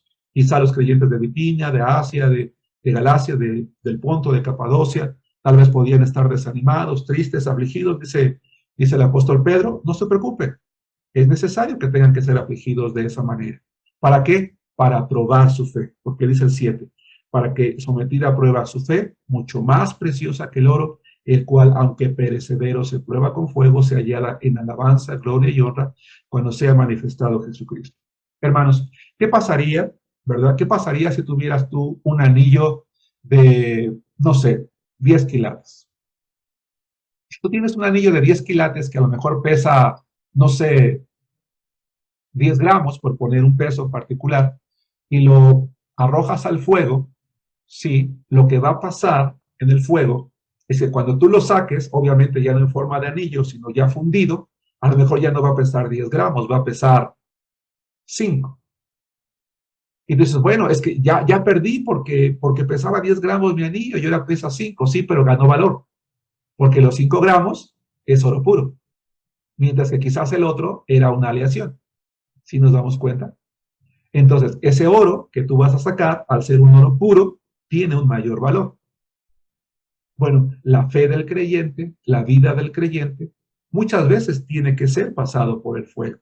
Y cuando pasamos por el fuego de la prueba, a veces es una enfermedad que mina una parte de nuestro cuerpo. A veces es una prueba que a lo mejor quita parte de nuestra economía. A lo mejor es una prueba que nos hace perder un negocio. A lo mejor es una prueba que nos hace perder un ser amado. Pero si nosotros nos mantenemos en fe, ¿verdad? Adorando al Señor, siendo fieles a Él, cuando salgamos de esa prueba, nuestra fe va a glorificar, va a honrar, va a alabar al Señor. Hermanos, las pruebas nunca van a tener como propósito destruirnos.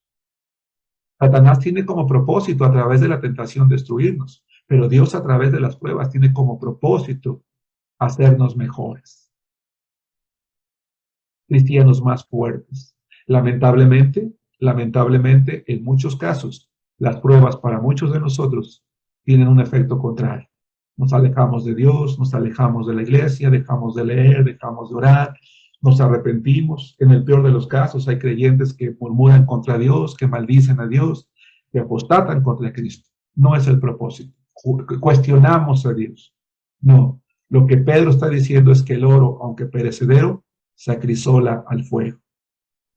Que las pruebas van a demostrar que cómo es nuestra fe y que Dios es digno de ser adorado a pesar de lo que nosotros estamos viviendo.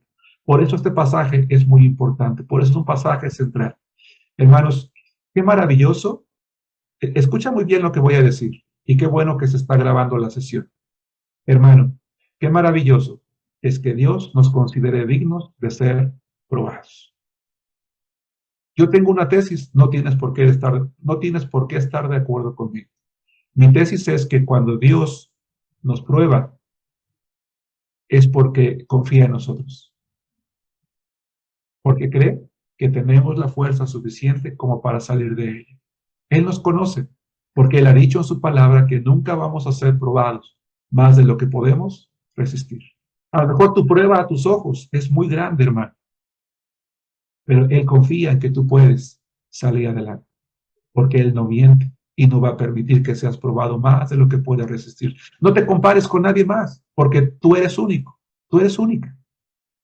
A lo mejor tú dices, es que el hermano, él lo probó, pero ¿por qué no me probó como a él en esa cosa chiquita o en esta otra? No, somos individuos, individuales, parte en conjunto de un cuerpo, pero somos individuos. Y nuestra fe es más preciosa que el oro, dice la palabra de Dios, y vale la pena ser probados. Por eso es que la pregunta del creyente cuando es probado no es por qué, y mucho menos por qué a mí, sino, Señor, ¿cuál es tu propósito? Para que al final salgamos fortalecidos. Y la segunda cita central es el capítulo 4, versículos 12 y 13. Amados, dice, y vean la manera tan hermosa y tan cariñosa con la que Pedro habla, porque está tratando con personas que están sufriendo por la persecución. Dice, pero me llama la atención lo que les dice. Dice, no se sorprendan del fuego de prueba que les ha sobrevenido como si alguna cosa extraña les aconteciese. A ver, ¿por qué Pedro se atreve a decir eso? O sea, oye, es que ¿por qué te extraña? ¿Que no sabes que vas a ser probado? Hermanos, ustedes y yo como cristianos no sabemos que vamos a ser probados, lo sabemos, porque Jesucristo dijo, en el mundo tendrán aflicción. ¿Recuerdan? Eso dijo Jesús, en el mundo tendrán aflicción, pero confíen, yo he vencido al mundo. El Señor no ha engañado a nadie, no nos ha engañado a ninguno de nosotros. Así que el cristiano debe de estar preparado para las pruebas. Y cuando lleguen, decir, Señor, seguramente tienes algún propósito en mí. Manténme hasta el final para que mi fe sea, como decía el apóstol Pedro en su epístola. ¿Y qué es lo que dijo él? Sea para alabanza, gloria y honra cuando tu Hijo Jesús sea manifestado.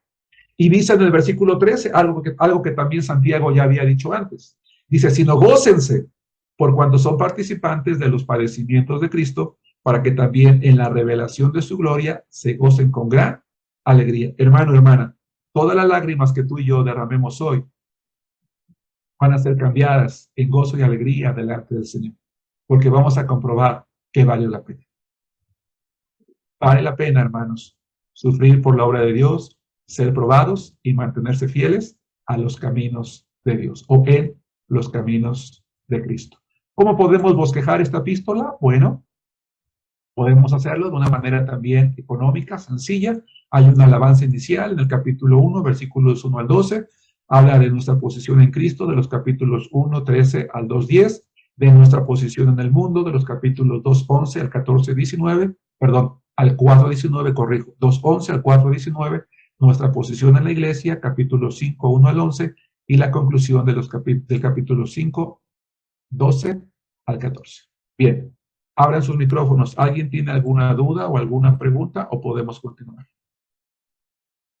Voy a abrir el chat porque veo aquí algunos mensajes. No sé si son saludos o son preguntas.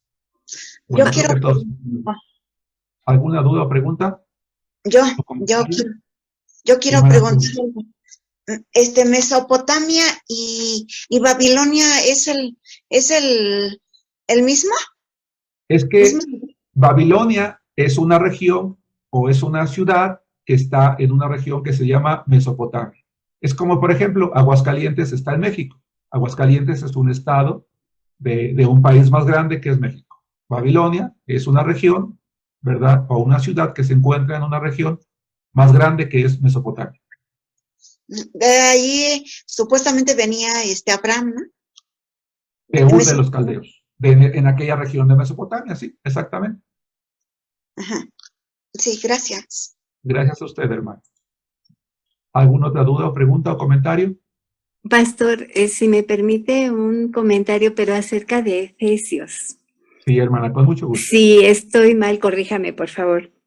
Hablando acerca de la unidad que resalta esta carta, sí. En Juan, en un momento dado, el Señor Jesús les dice a sus discípulos de la necesidad que tenían de la unidad para que el mundo crea que somos uno con Él y como Él con el Padre, y para que crea el mundo en Él como el enviado del Señor. Sí. Y me parece que la unidad podría ser un marcador de crecimiento espiritual, pastor. Sin duda, hermana, claro que sí. Una iglesia unida, pues es una iglesia madura, ¿verdad? Gracias. Gracias. Es muy interesante la referencia que haces a Juan 17, 21, cuando el Señor está orando al Padre y le dice para que, ¿verdad?, ellos sean uno como nosotros. Ese es el propósito de Cristo, que la misma unidad que tenía con el Padre, la tenga la iglesia en sí misma como un solo cuerpo, y como tú bien acabas de referenciar, para que el mundo crea que tú me enviaste. Muy bien, hermana. Excelente. Pues si no hay alguna otra duda, hermanos, vamos a continuar con la siguiente epístola, que es Segunda de Pedro. La siguiente carta que vamos a ver es entonces Segunda de Pedro. Aquí ya no vamos a hacer tanto antecedentes porque ya conocemos, ya vimos quién es el autor, todos aquellos detalles, ¿verdad?, que nos hicieron ser un poquito más amplios. Pero esta segunda epístola también es tan hermosa, hermanos, como la primera, aunque el contenido o el propósito, la razón de esta epístola fue distinto a la primera. Normalmente las epístolas, 1 Corintios, 2 de Corintios, son epístolas que tienen una continuidad, por decirlo de alguna manera, no así primera y segunda de Pedro. Primera de Pedro está más enfocada a la cuestión de animar al creyente que está siendo perseguido, mientras que la segunda epístola, que evidentemente el autor es Pedro, tiene como propósito hacer un llamado a mantenerse en una vida limpia y santa delante de Dios, pero sobre todo es un llamado a estar alerta contra los falsos profetas y los falsos maestros que llegaban a introducirse, hermanos, en las iglesias. Quiero que abran su Biblia allí en el capítulo 1, insisto, estamos ya en la segunda epístola de Pedro, capítulo 3, versículo 1.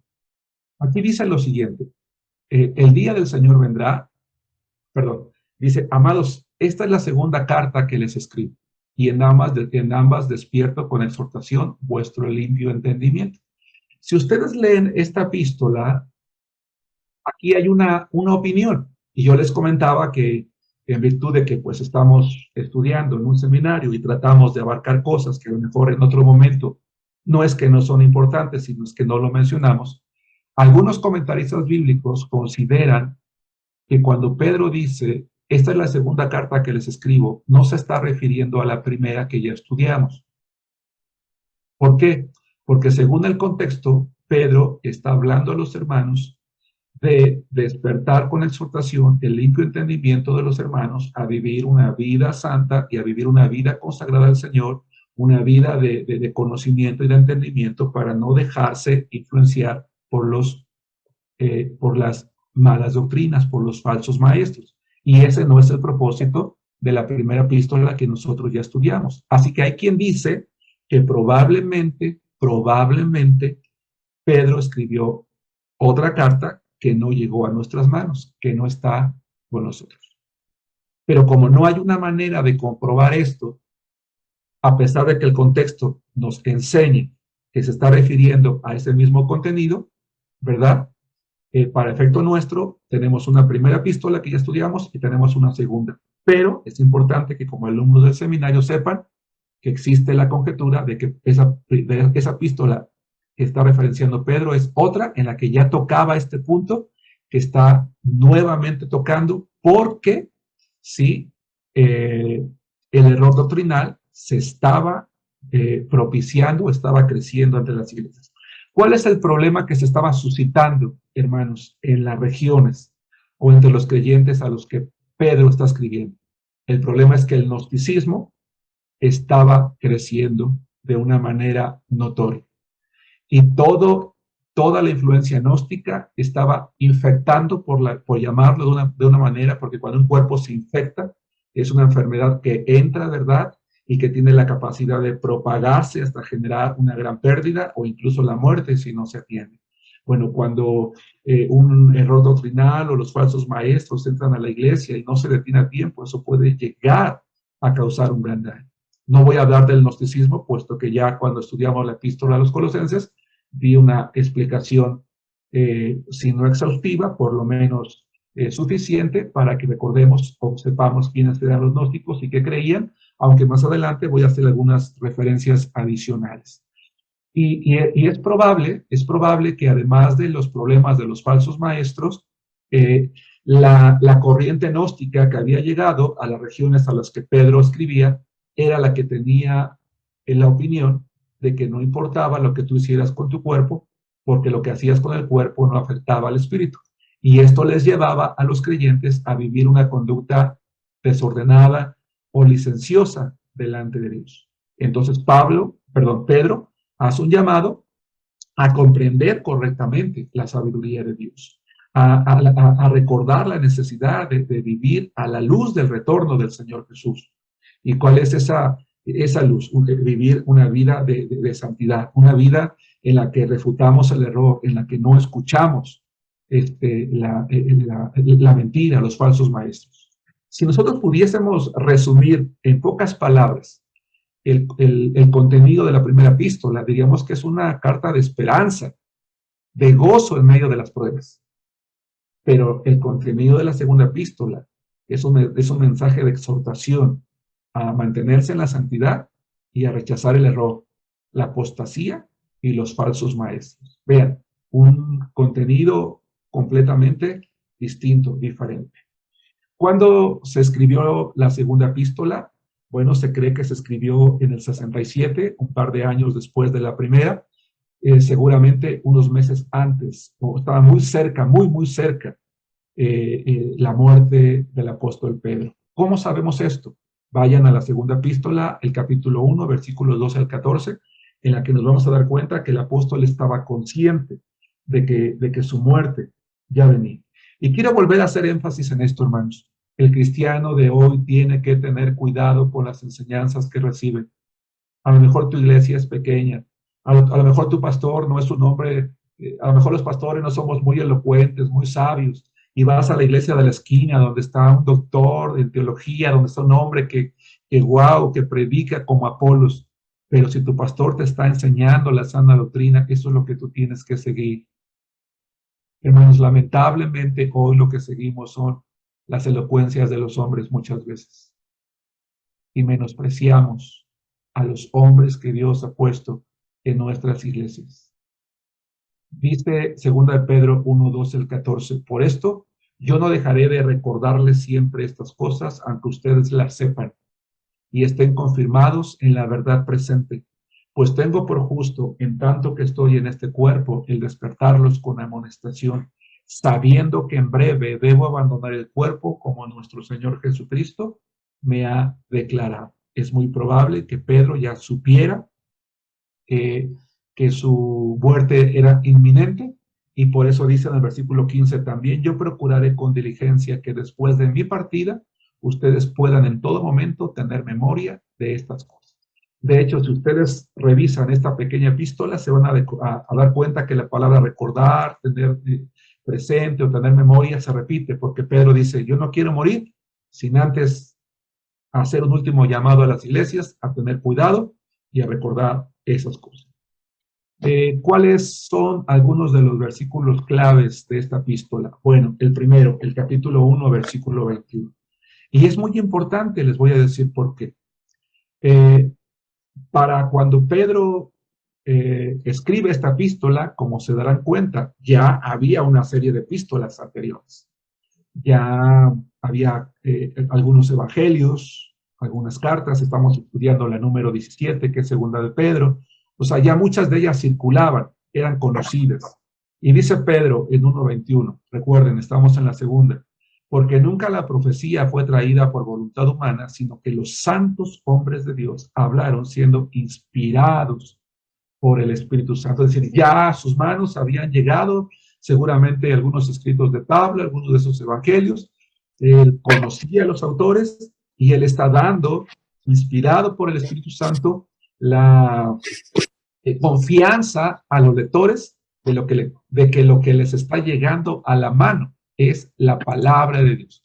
Recuerden que la materia Introducción a la Biblia dio una explicación amplia de todo lo que significa inspirar, llevar como de la mano, cuidar a través de la superintendencia, respetando la forma de escritura, de expresión, cultura del autor, pero sin desviarse de lo que el Señor les había revelado.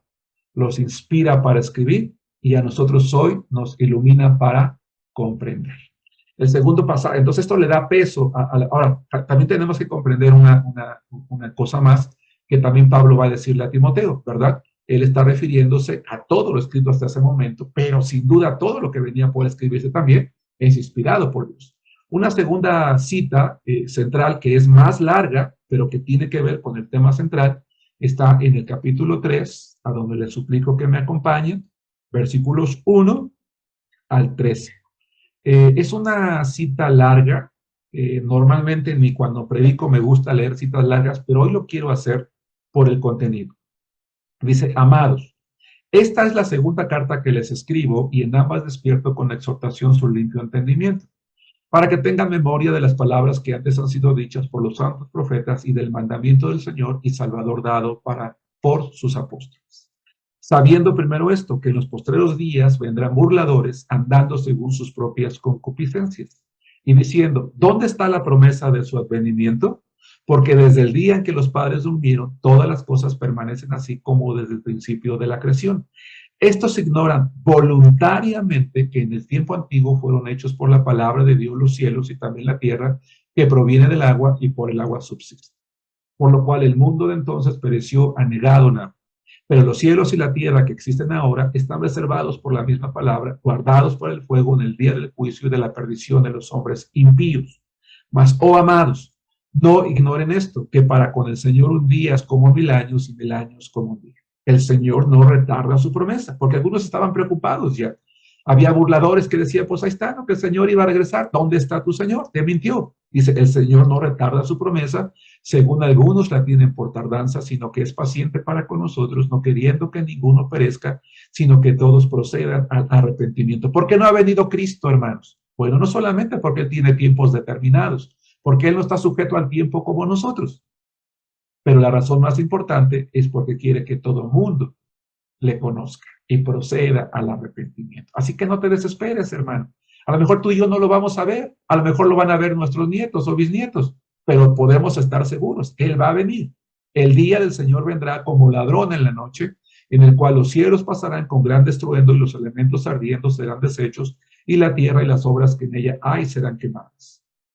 Puesto que todas estas cosas han de ser deshechas, ¿cómo no deben ustedes andar en santa y piadosa manera de vivir? Es decir, no descuidemos nuestra vida cristiana, no te vayas, no escuches las falsas filosofías gnósticas de los falsos maestros, no descuides tu vida cristiana, ¿verdad? Aunque las pruebas sean muy grandes, como fue en la primera epístola del caso, ahora el problema de los falsos maestros, tú no descuides tu santa y piadosa manera de vivir. ¿Recuerdan lo que Pablo escribió a los Gálatas, hermanos? No nos cansemos, pues, de hacer el bien siempre, porque a su tiempo se daremos si no desmayamos. Dice, esperando y apresurándose para la venida del día de Dios, en el cual los cielos, encendiéndose, serán deshechos y los elementos, siendo quemados, se fundirán. Pero nosotros esperamos, según sus promesas, cielos nuevos y tierra nueva, en los cuales mora la justicia. Pedro vivía con esa seguridad y esa confianza, y quería que los creyentes de su tiempo vivieran exactamente con la misma confianza. Y seguramente los cristianos de nuestro tiempo, porque Cristo todavía no viene, tenemos que vivir, hermanos, con la misma confianza. Un bosquejo de la segunda epístola. Un saludo, capítulo 1, versículos 1 y 2. Se habla del auténtico conocimiento. Ojo, auténtico conocimiento, capítulo 1, 3, 21. Si se han dado cuenta, normalmente no suelo pararme en los bosquejos, pero hoy lo voy a hacer por un par de minutos. ¿Por qué Pedro habla del auténtico conocimiento? ¿Se habían dado cuenta que la segunda epístola de Pedro habla de conocimiento, conocimiento, conocimiento? Porque los gnósticos, el gnosticismo era una invitación al conocimiento introspectivo de uno mismo, al conocimiento de la deidad, a un conocimiento que te lleva a tener una revelación que te haga ser un ser iluminado, distinto a los demás, y que a través de la gnosis o del conocimiento alcancemos la salvación, ¿se acuerdan? Y dice Pedro, no, ese no es el conocimiento en el que tenemos que crecer. El conocimiento, porque además ese no te da salvación. El conocimiento real en el que tenemos que crecer es en el del Señor Jesucristo. Es en el de su palabra, que nos lleva precisamente a reconocer sus promesas. Entonces, cuando vean ese bosquejo, es a eso a lo que se refiere esa porción de Pedro. En la tercera, por lo tanto, habla del peligro de los falsos maestros y profetas, 2:1 al 22, y después habla de la esperanza de la segunda venida de Cristo, capítulo 3, versículos 1 al 18.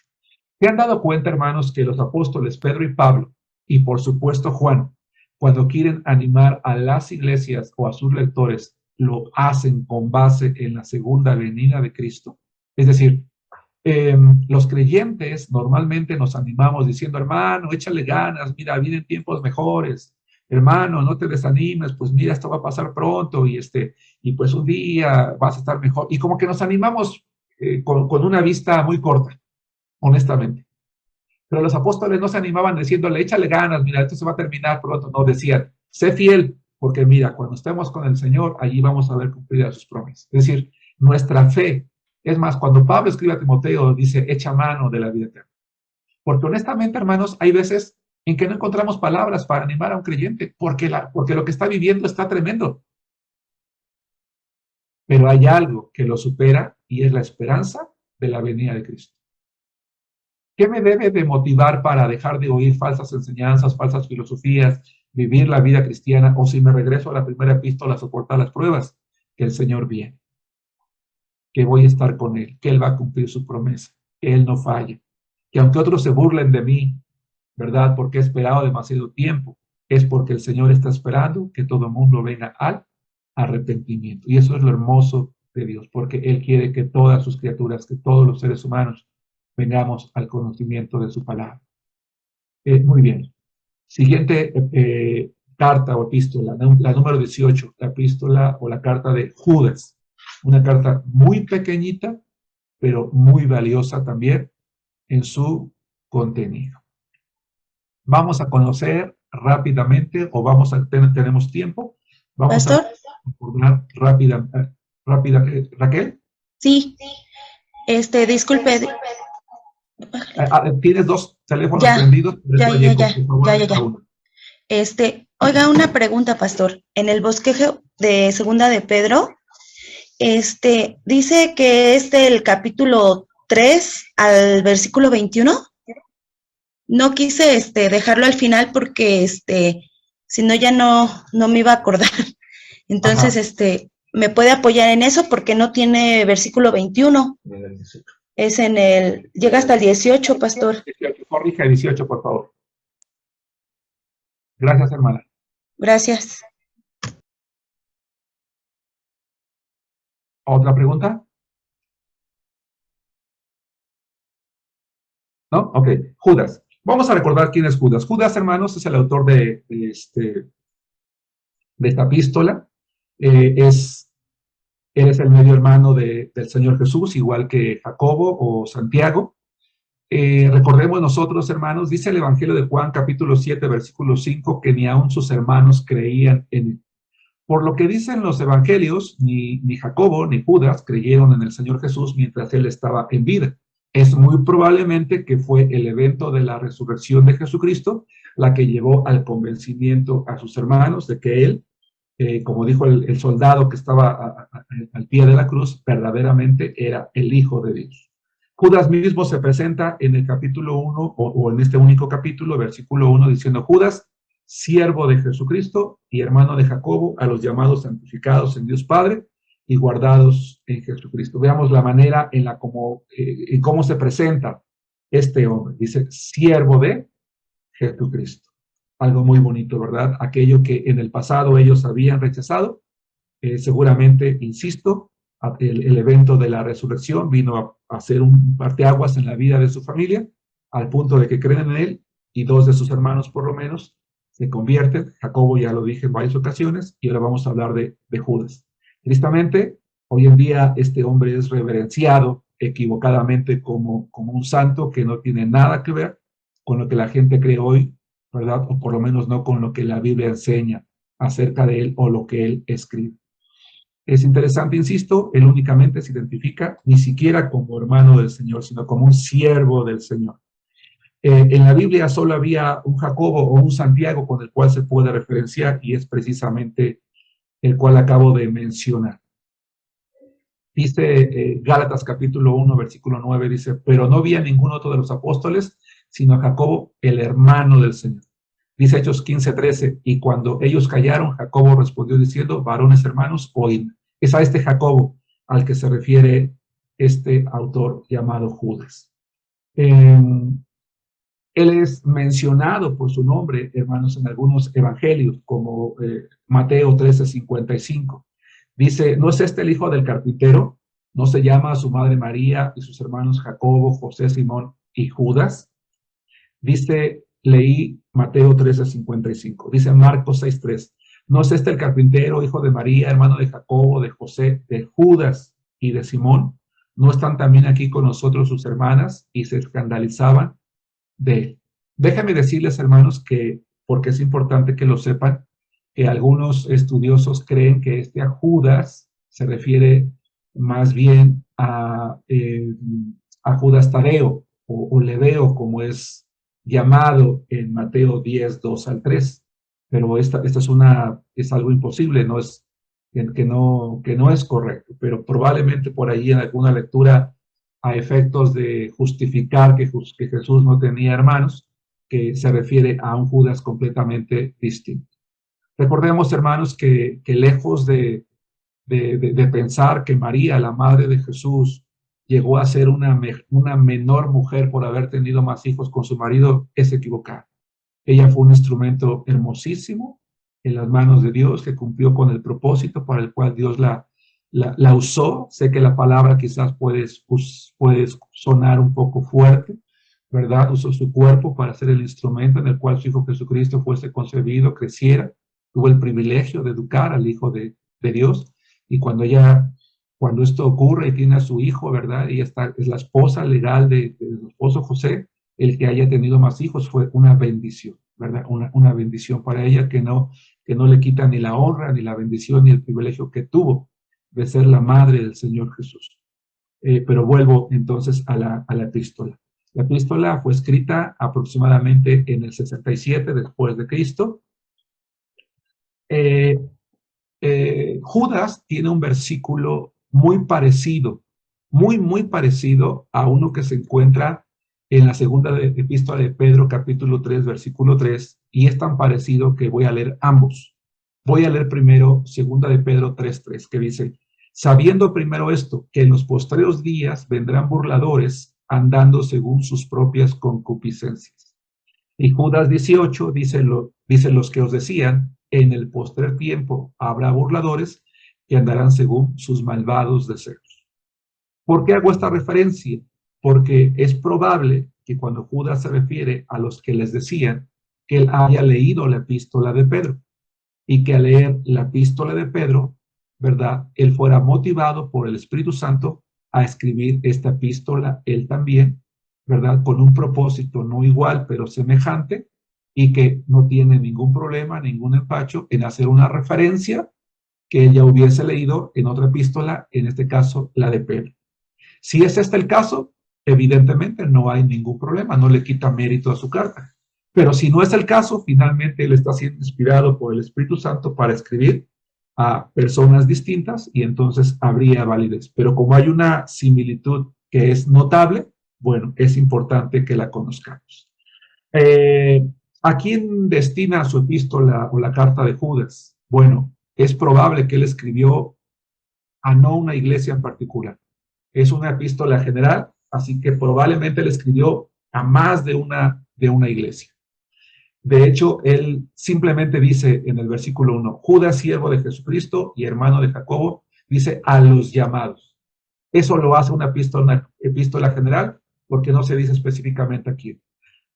Dice a los llamados santificados, es decir, a personas que son amadas por Dios, que han sido apartadas por medio del Evangelio de Jesucristo. Hay quien dice que en realidad la palabra más correcta que se debió de haber traducido del griego no era santificados, sino amados, pero no hay ningún problema porque es el ser santificados es el resultado del amor de Dios, aquellos a quienes Dios amó a través de la fe en su Hijo Jesucristo. Dice a los santificados en Dios Padre y guardados en Jesucristo. Este versículo es muy interesante porque Judas está escribiendo a un grupo de hermanos, creyentes en general, como ya dijimos, quizás de diferentes iglesias, y les está recordando que han sido amados por Dios y que en virtud de que han sido amados en Dios Padre, dice, guardados en Jesucristo. Esa frase, guardados en Jesucristo, es una frase que en el idioma original en el que se escribió esta epístola, que es el griego, tiene una connotación muy bonita, porque guardados está en un tiempo en el que significa algo continuo, es decir, que aquellos a quienes Dios amó y por lo tanto santificó por la fe en Jesucristo, los guarda continuamente. Y esa frase en Jesucristo es, los guarda continuamente para Jesucristo cuando Él venga. Es como si tú le das a guardar algo valioso a alguien y dices, cuando venga quiero que me lo regreses. Entonces, nosotros o aquellos a quienes Él está escribiendo, les está está infundiendo en sus corazones la confianza de que el Señor los está cuidando completamente hasta la venida del Señor Jesucristo. Ahora, la pregunta es ¿por qué? Porque quizás, en virtud de las falsas enseñanzas, porque también está escribiendo, por lo que se ve en la epístola, a creyentes que están siendo influenciados por enseñanzas falsas y que debido a esas enseñanzas falsas están cayendo en la apostasía, es decir, le están dando la espalda al Evangelio, se están apartando de la verdad de Dios que habían aprendido en Cristo Jesús, les recuerda que ellos deben de mantenerse fieles al Evangelio de Jesucristo, porque el Señor los está cuidando, los está guardando, los está protegiendo, les está recordando, incluso en la epístola, a pesar de que es muy pequeña esta epístola, hermanos, déjenme decirles que es una de las más complicadas de interpretar, porque es muy profundo lo que escribe Judas. Está recordando a quienes en el pasado habían apostatado de la fe, ¿sí? Y no quiere que sea el caso en ellos en el presente de Judas, y por supuesto también en el presente nuestro. Esta carta, aunque pequeña, es una muy fuerte y valiosa e importante advertencia, entonces, hermanos, en contra de los falsos maestros, muy probablemente gnósticos también, que estaban apartando a los creyentes del evangelio de Jesucristo. Entonces ya encontramos a Judas, ya encontramos a Pedro, ya encontramos a Pablo y más adelante a Juan escribiendo, porque el gnosticismo en la mitad del primer siglo, como ya les he dicho, empezó a crecer notablemente al punto de que logró entrar en algunas congregaciones en diferentes regiones donde se encontraba. Como es una pequeña carta, únicamente vamos a tomar un versículo clave y este es el versículo 3. Estamos muy bien en tiempo. Dice el versículo 3, amados, por la gran solicitud que tenía de escribirles acerca de nuestra común salvación, me ha sido necesario escribirles exhortándoles que contiendan ardientemente por la fe que ha sido una vez dada a los santos. Es decir, que en lugar de caer en el error, defiendan el evangelio, que contiendan por él. Porque eso es lo que tenemos que hacer. Cuando Pedro escribe su epístola, no lo leímos, pero hoy tengo que leerlo porque es muy similar a lo que dice Judas.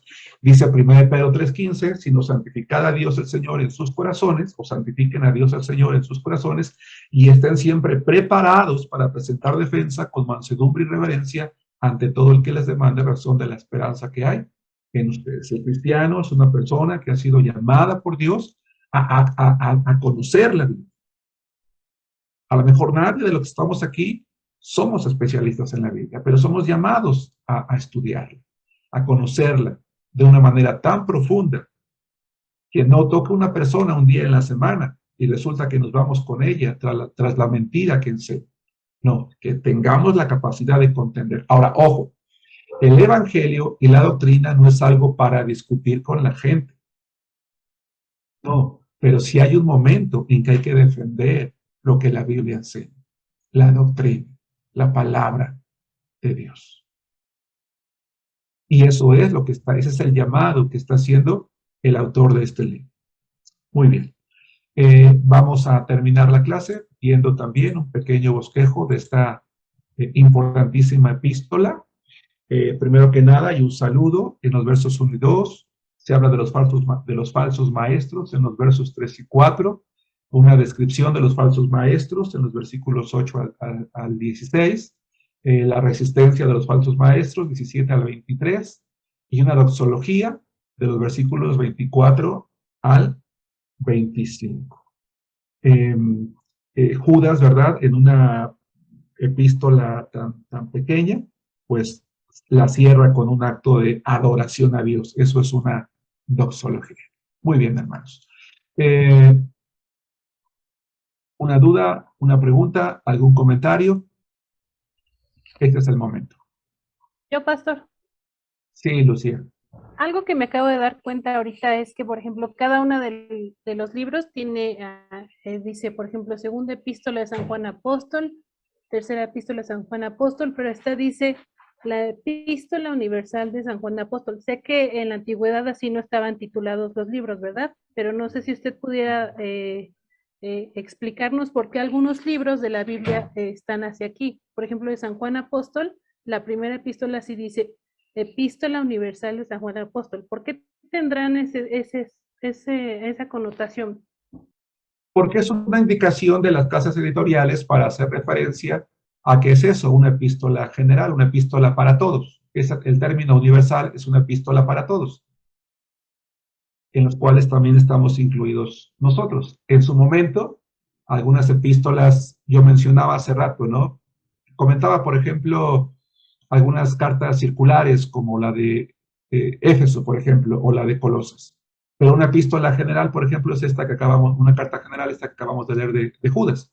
Entonces, hay casas editoriales que ponen esos títulos para ayudar un poquito al lector a identificar de qué tipo de carta se trata. Hay quien, por ejemplo, en los títulos de Timoteo dice cartas pastorales, ¿no? Bueno, para entender que el receptor, pues, será un pastor. Y eso ayuda a quien lee a comprender la perspectiva del contenido de esa carta o de esa epístola. No sé si contesto a tu pregunta. ¿Alguna otra, hermanos? Gracias, pastor. Sí. Muy bien. Pastor, disculpe, Sí. yo sí un comentario. Que sí es muy importante el versículo que citaba usted, de estar siempre preparados para presentar defensa con mansedumbre y reverencia ante todo el que nos demanda razón de la esperanza que hemos sido llamados, porque no sé si soy la única a la que le ha pasado, que a veces nos gana el tratar de ganar en lugar de presentarle a la persona el evangelio para que crea. Sí, y por eso decía yo hace rato que el evangelio no es para discutirlo. Yo conozco personas que, por ejemplo, conocí una persona muy particular que decía, a mí me gusta que toquen los testigos de Jehová a mi puerta, porque cómo me gusta hacerlos repelar, decía él, ¿no? Y yo le decía, pues está mal, ¿no? Está mal, porque tu único propósito debe de ser presentarles correctamente el evangelio de Jesucristo. O a veces queremos nosotros demostrar cuánto sabemos, ¿no? Y convencer con nuestros argumentos a la gente, cuando quien convence es el Espíritu Santo. Pero como decía hace rato, hay ocasiones en que hay que contender ardientemente. ¿Por qué? Porque estamos defendiendo lo que la palabra de Dios enseña. Pero habitualmente, como dices, hermana Enid, muy bien, a veces nos gana más el orgullo o nuestra arrogancia o nuestro supuesto conocimiento y caemos en discusiones que no llevan a nada, ¿verdad? Que no tienen ningún sentido. Y que muchas veces lo único que generan es la mera controversia, que no alimenta en nada ni a nuestro espíritu, ni logramos nada bueno en la persona con quien nosotros actuamos de esa manera. Bien. Si no hay alguna otra pregunta o comentario, vamos a hacer la oración final para terminar la clase, hermanos, del día de hoy. ¿Alguien quiere hacer la oración para terminar, hermanos? Roberto, ¿prendiste tu micrófono? ¿Quieres hacer la oración, hermano? Amén, hermano. Un abrazo hasta Perú, hermano. ¿Cómo está por allá? ¿Cómo lo han pasado por allá con estos días de lluvias y de temblores y todo? Bueno, acá estamos en la región de la costa, en gran parte de ello en época de invierno, y un poco al norte también ya se va notando el verano, pero gracias a Dios no tenemos lluvias en abundancia, todavía es poco. Okay. Y con el favor de Dios, bien, hermano. Vamos a orar. Adelante, hermano.